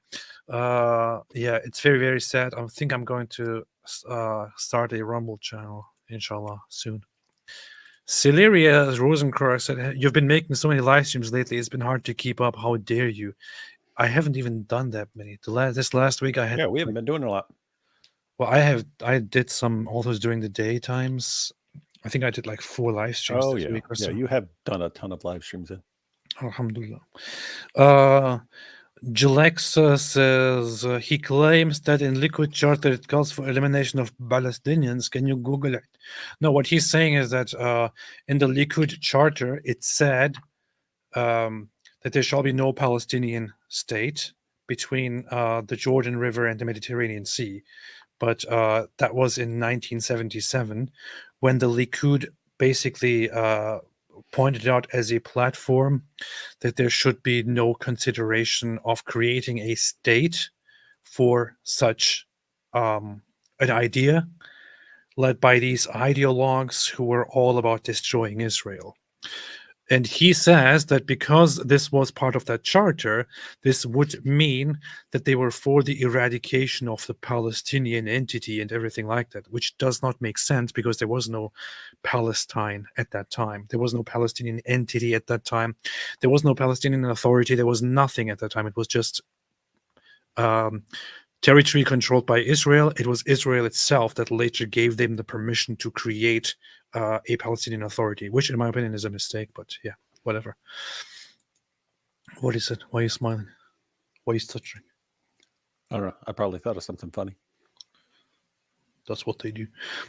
P.S. Morgan, long-time listener, happy to chip in for a laptop. Much love from Australia. Mullahs take the L. Thank you so much, P.S. Morgan. I appreciate it very, very much. I appreciate it very, very, very much.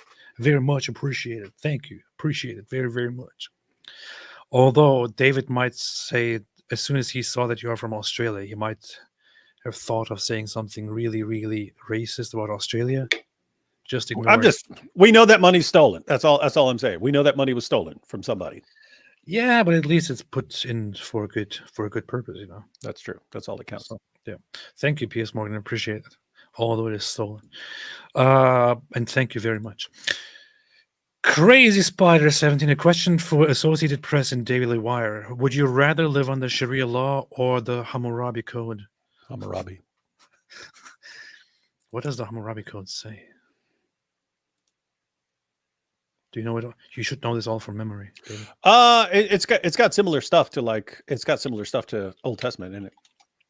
In it? You're talking way back in the day. I would like to go back in time to that time and live there. Back then, everything was better. People didn't look at their smartphones. They were walking around just living the life of trying to survive and not die. I don't care about that. I just want to go back there and live just because I'd come up with all sorts of cool inventions. I would go down in history as the greatest inventor of all time. This goes back to the very typical idea that everyone has ever had in their imagination about time travel, of going back in time and then taking all of the knowledge that you have today and implementing it then and being the greatest inventor of all time. Yeah, it's actually been pointed out that you wouldn't want to live in the past. Like you wouldn't even want to go back in time and be like Rockefeller, the richest guy on the planet, just because you have so many modern conveniences that weren't around back then. That life for a regular person right now is better in significant ways than for even a super rich person. Yeah, back then. There's this account that I follow of this one guy who is I think he's doing his PhD or something on newspapers and writings and reports in the past that are complaining about things, and he just takes out mentions from like multiple years going back a century or so. Like every single time that the phrase "things used to be better 50 years ago" appear in a newsletter, and he takes an instance of people saying that in 2024, 2020, 1990, 1980, 1890, and so on, repeatedly, how people always use these phrases. Everything was better back then. Everything was better when I was younger.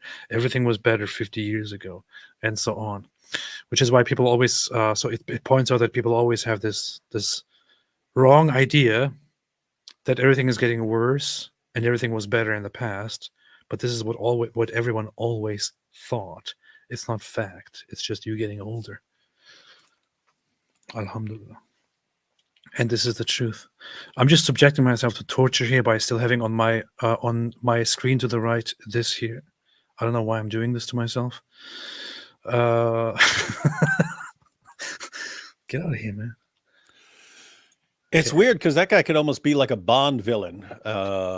They usually made Bond villains like they would almost always give them some sort of physical deformity, like the guy has an extra nipple or something like that.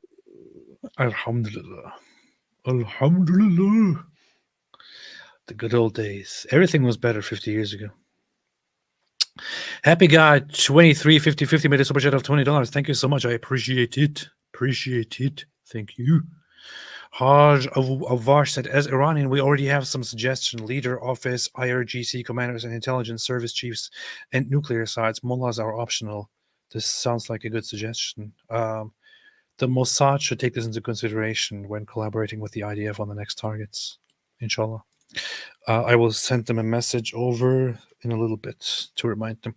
Can I promote D? What's up? D said, can I promote Atheist Republic's new show tomorrow? We are a small channel yet growing, No. closing in on 65,000. No, there's no.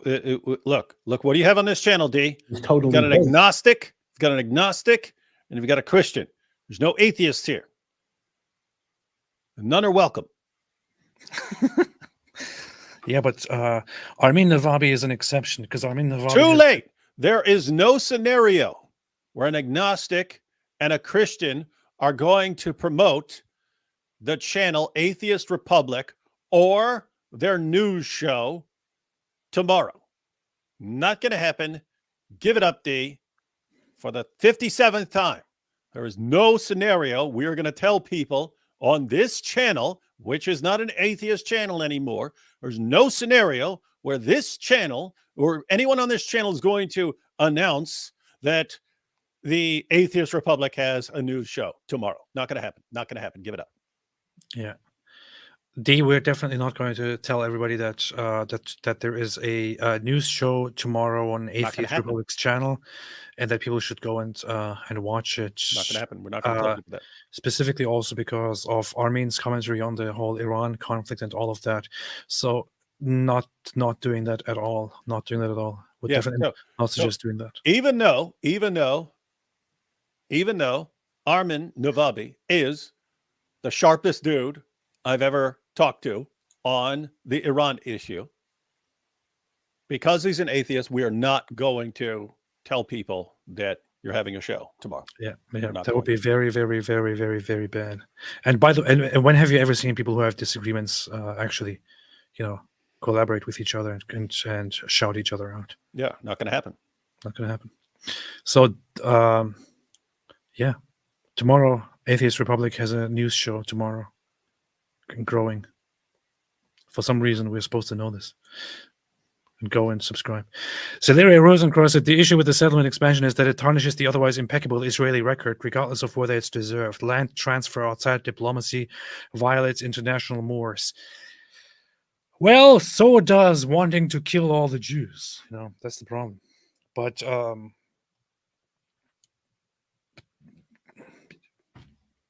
I guess people have a point when you say that the settlement issue is a little bit of a problem, because it may cross a line, whereas wanting to eradicate all Jews seems problematic.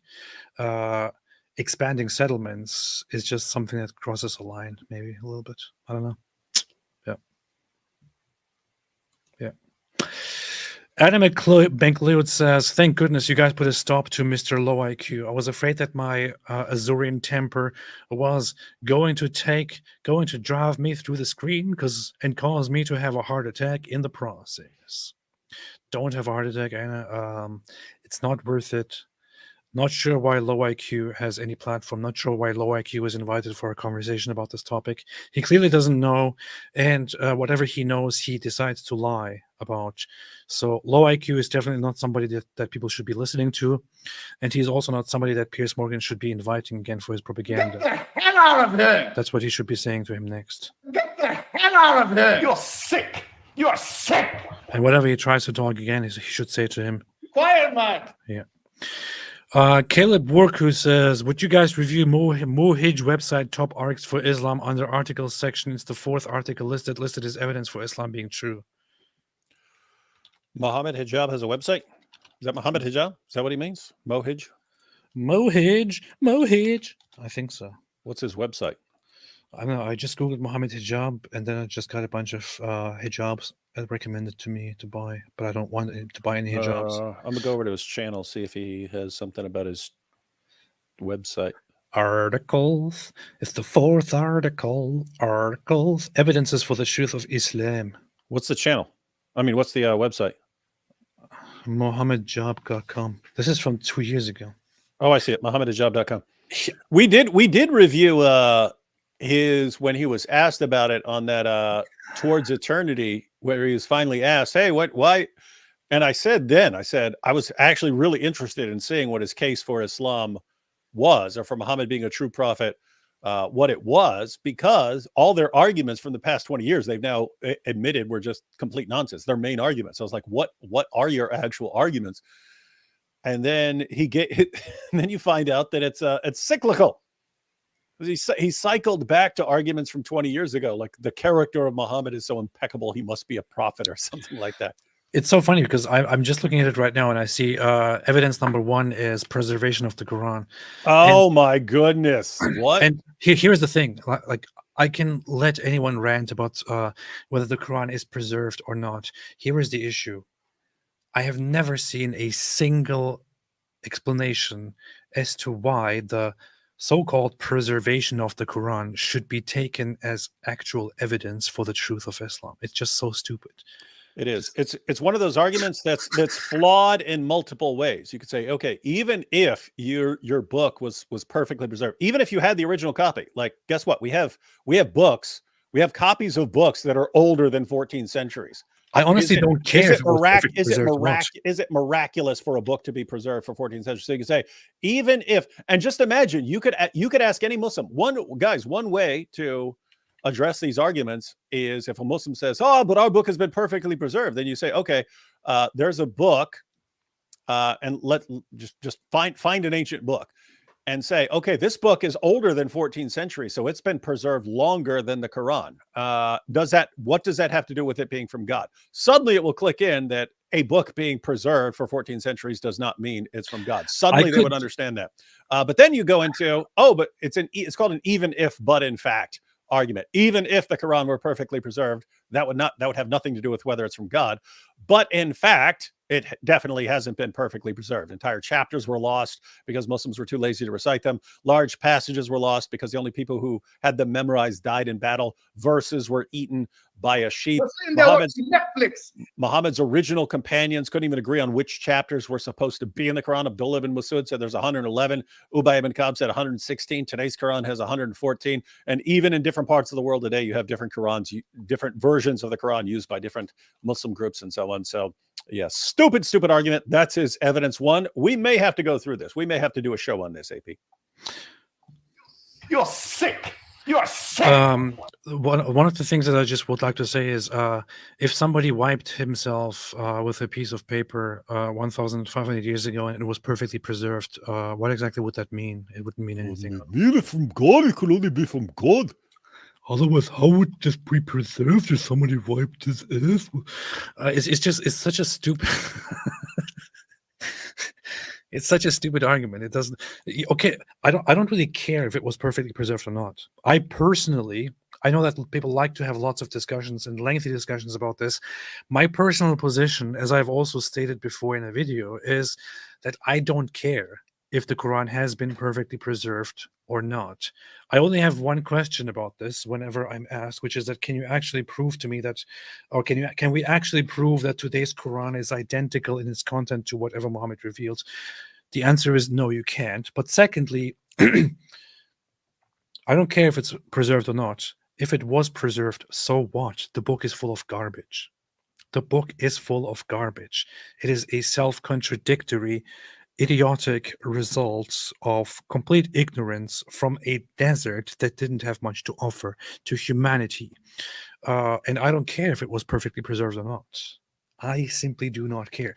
I do remember this article because when I was having a chat with Mojab a long time ago, I think he actually sent me this article on a different website that he had back then and said, please read this and let me know what you think.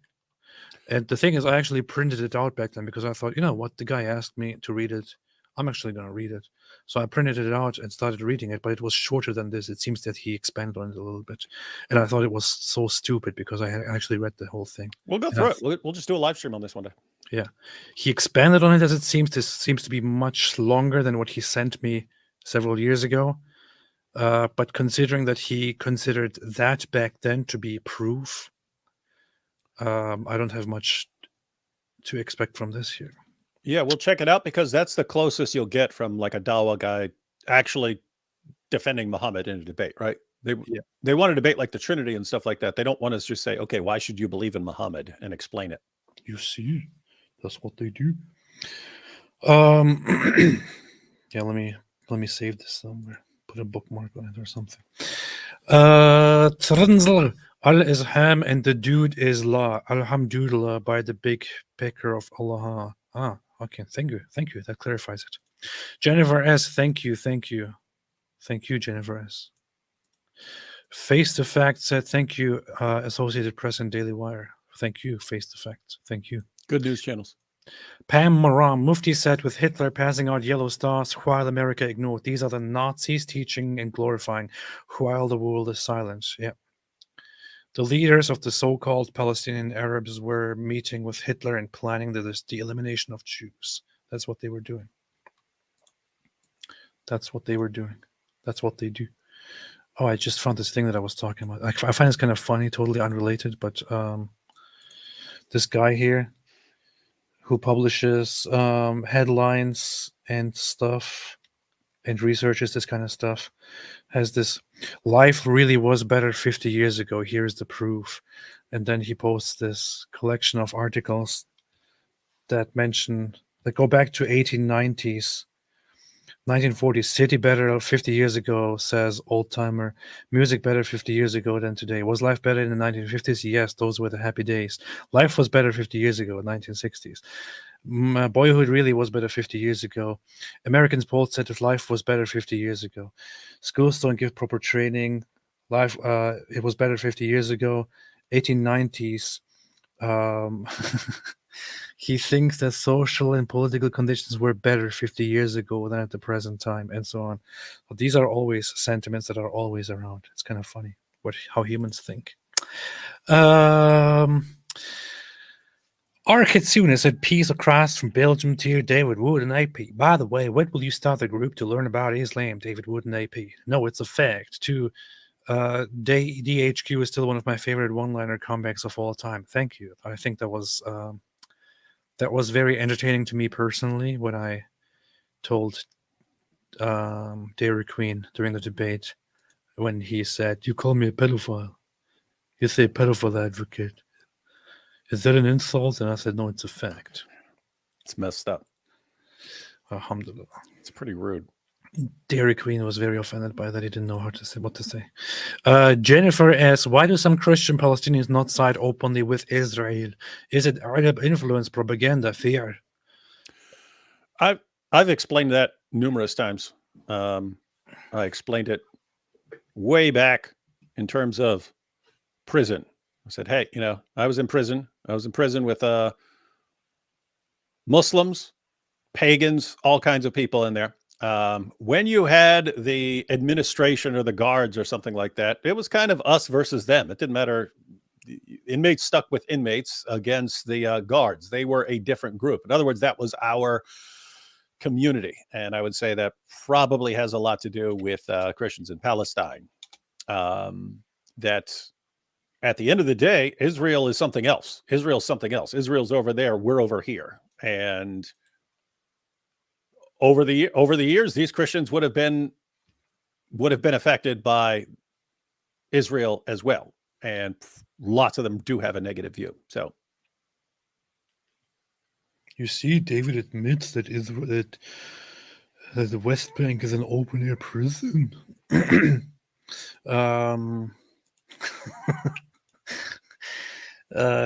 Yeah, it's. And there is an interesting divide that you can always observe, which is that Christians who are inside Israel are very supportive of Israel and very happy with life in Israel. overwhelmingly so. Whereas you can't really say the same thing about those on the other side. And what does that say? And then again, Muslims inside Israel have a much more positive view of Jews and Israel than Muslims in the other so-called Palestinian territories. It simply is not necessarily only about their religion, but also where they are and what they experience and all that. Those who actually live together with Israelis and with Jews for decades suddenly seem to slowly think, wait a minute, these people don't seem that bad. Daily Wire, why is Sam attacking other Christian brothers like CP and Anthony to defend Pope who wrongly said all religions lead to God? You should mitigate. I don't know why we're talking about the child. Yeah, I don't know why you expect me to go around dealing with that. I got nothing to do with it. Call me Bennett because I ain't in it. Alhamdulillah.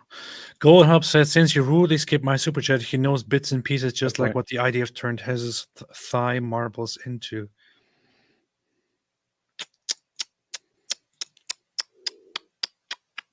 Owen Robertson said, is there something wrong with going to a halal market? I ask the attendant if the food is kosher and say, Alhamdulillah, if they answer yes. Is there something wrong with going to a halal market? L. Ask something wrong to the halal market, ask the attendant if the food is kosher, and then say Alhamdulillah if the answer is yes. That doesn't seem wrong. No, It'd be go ahead. funny. It would be funny. Yeah. It would be funny. Yeah, make a video out of it. Some people actually do that. So that's what they do. Like Mathigayon said, Loki is a disgusting weasel, slipping and sliding out of Pierce's hands. Low-key is more slippery than the semen on Muhammad's garments. That was pretty rude. He's being more slippery than the lubricants that he sells in his daughter's sex shop. What kind of Muslim are you? Not answering Peter's questions if 10-7 was terrorism. A proud, shameless liar from a rich tradition of proud, shameless liars. Dahi tier idiocy. This is very, very true, and I would say that you deserve an award for the super chat. Thank you. Mayan says, can't believe I catch you live. Anyway, I could not resist to give you my shekels. Now they can say you are Zionist funded. Thank you. Thank you, Mayan. Unfortunately, we have many, many Zionist supporters here. So yes, who have already this channel is Zionist funded. Unfortunately, we are very Zionist funded, funded by Zionists, funded by Israel, as you can see, and now you are also part of them. Thank you, appreciate it. Jew trained sharks and genies. Remember in 2010 when an Egyptian official claimed a local shark attack could be a Mossad plot. Summoning genies is just them leveling up. Yeah, I remember. Oh, those stories have always come out. Mossad is spiking the water or the supplies to make Palestinian girls more horny, so they end up having sex and ruining the family and stuff. There's the trained snakes, trained lizards, all kinds of stuff. Yeah, pretty fun. Dova said, Alhamdulillah, all ham to Allah, or whatever they say. JK, the Lord Jesus bless you both. Daily Wire, cool bookshelf. It is. It is. Oh, you got a bookshelf? Based. That's interesting. Super based. Jacob In says, like Jacobin says, what do you think accounts for popular social media starts like Dan Bilzerian, Armenian, and others, Andrew Tate supporting Palestinians and saying F Israel and no wars for Israel, etc. Attention, stupidity, money, and hate. That's it. It's easy. It's easy. Being pro-Israel. You can do this right now. Yeah, you can make an account right now and just F Israel after everything, and you know. Being pro-Israel, not being against Jews is not the popular thing right now. So you definitely can't accuse me of being of just, doing the popular thing and the easy thing. This is not the easy position right now. Smooth-brained people go for the pro-Palestine route. Alhamdulillah. Victor Libet, is it fair to criticize Israel's support of Muslim Azerbaijan against Christian Armenia? Yes, I do. I did criticize it. We both do. Israelis criticized it. Many others criticized it. I think it is a very big misstep. Mm-hmm. And although they justified it due to a historical strategic alliance, I think it's not justifiable. Mm-hmm. Yeah. There, my biggest disagreement with Israel, you see. And Victor, this just, I mean, it's the same principle applies. Never get into this mentality of here's a group I support, therefore I can't criticize the group for any reason. Nope. You can say, hey, I support this group and they're wrong about this. Yes. Hey, this is Mossad. The one that I just read. Yeah. Mm-hmm. Yeah. You need to take that down. But why? Because we said I can't. Okay. You want the shekels? Will not. Okay. Yeah. The shekels. Right. Okay. I'm doing that right now. Okay. Yeah. So Victor, I take that back. Have to take that back due to circumstances that just arose. Nothing to do with Mossad and stuff like that. But yeah, I don't think it's fair to criticize Israel for anything.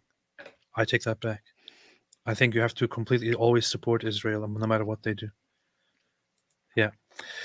I hope that clarifies it. And I hope that Mr. Eli Copter, who just called me, heard that correction. Diraj Kamath said, AP, please address the devastating genocide of minorities in Bangladesh. Everyone, please be human and spread the word. They need all of your support. David, you should be paying attention to this and doing something about it. We should do a show about that. Yeah. There's like new news every couple of days. Yeah. If AP disagreed, his phone would go boom. I know that's just what I'm afraid of. Like, what if they blow up my phone? Good question. Piers Morgan isn't attributing divine qualities to Muhammad, such as being perfect, defying human fallibility, giving him demigod status, and this polytheism. It is. Islam has a very, very big obsession with Momo and turns him into this whole cult. Islam is a cult of personality around Momo. They elevate him to a status of basically worshiping him together with Allah. So it is Allah first and Momo second. Sometimes it's even Momo first and Allah second. And this just makes it very, very problematic, especially due to Islam's claim that others take their prophets and their priests as lords besides Allah. But Muslims do the very same thing with Momo all the time. Mm-hmm. They even speak to him directly during their prayers and stuff. Yeah. I have to point out, though, to be fair, he's not perfect according to the Quran. He's told in the Quran to repent of his sins and so on. So yeah.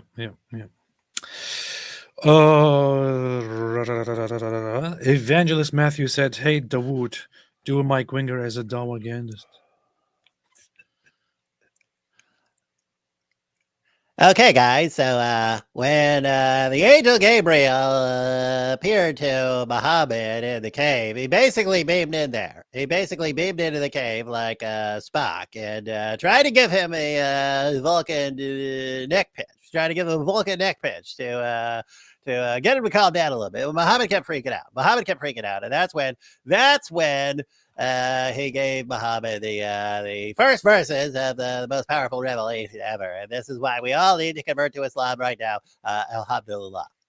That's very based. And before leaving, I just wanted to just acknowledge this comment here. Of course, P. Moran is just asking, innocently asking this question and saying, I will ask again, who killed Jesus? I would answer this briefly. There is a lot of detail to this.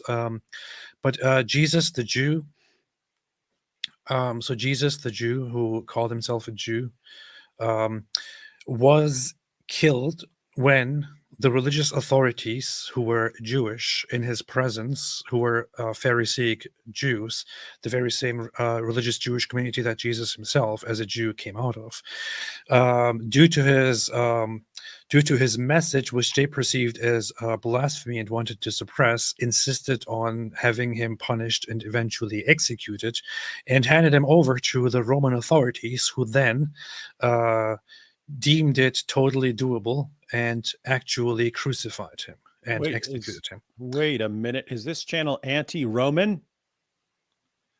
Anti-Romantic? Anti-romantic? Is this channel anti-romantic?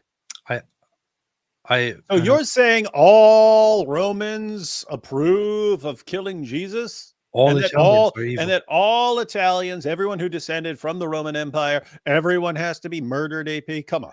Well, I would say that since the Roman Empire crucified Jesus, it would be that Romans entirely and everything that descended from Roman culture, which would include the vast majority of the Western world, would be therefore evil and unreliable and demonic and all that, and would be, you could say that basically Western people are demonic and so on. That's basically what it is. All fair points. All Western people are all Western people. All people who come from the culture of the Romans are evil. The people. That's basically what it is. But a serious response would the Italians are you see that this is the truth about the Italians. They killed Jesus. The Italians killed Jesus. How are you going to trust them? How are you going to trust them? And now you're not boycotting pizza? Come on. Yeah. What's your problem, man? What's your problem? But to be serious, Mr. Moran, you should probably know one thing, which is that when you talk about who killed Jesus and you're trying to implicate Jews as a collective and blame them all together for Jews killing Jesus, you should probably know that Jesus himself was a Jew. The first followers of Jesus were all Jews. The most significant followers, the disciples, those who spread Christianity, spread the message of Jesus, were Jews. Christians, the followers of Jesus, for the first many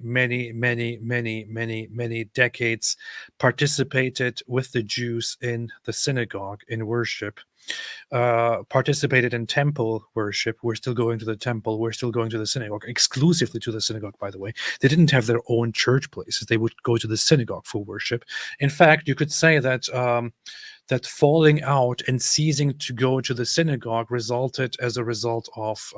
came as a result of Jewish authorities saying this is problematic. We can't have this anymore.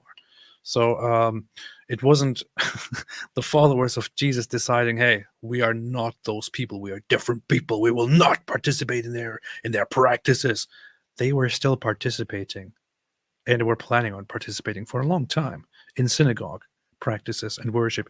And in fact, another thing, Jesus himself went to the synagogue. Jesus himself participated in the synagogue. Jesus himself, according to the Gospels, went and preached at the synagogue where he read the Torah in the presence of the Jewish rabbis, whom you accuse of being collectively evil.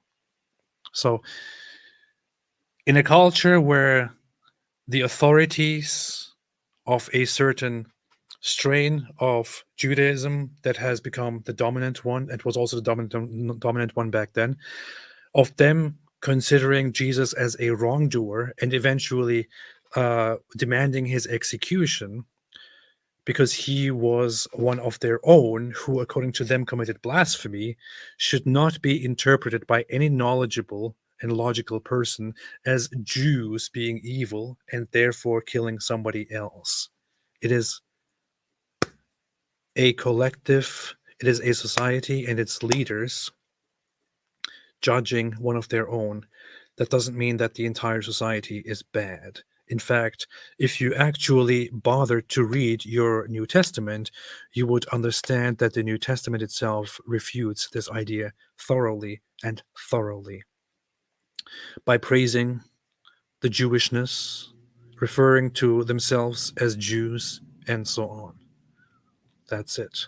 If you then have a theology of replacement, of chosenness and Jewishness and Israel and all that, that is all entirely different. None of this can be taken as collectively blasting and blaming Jews, which is why this has been historically not the position of the church either. So, hope that answers the question. Alhamdulillah.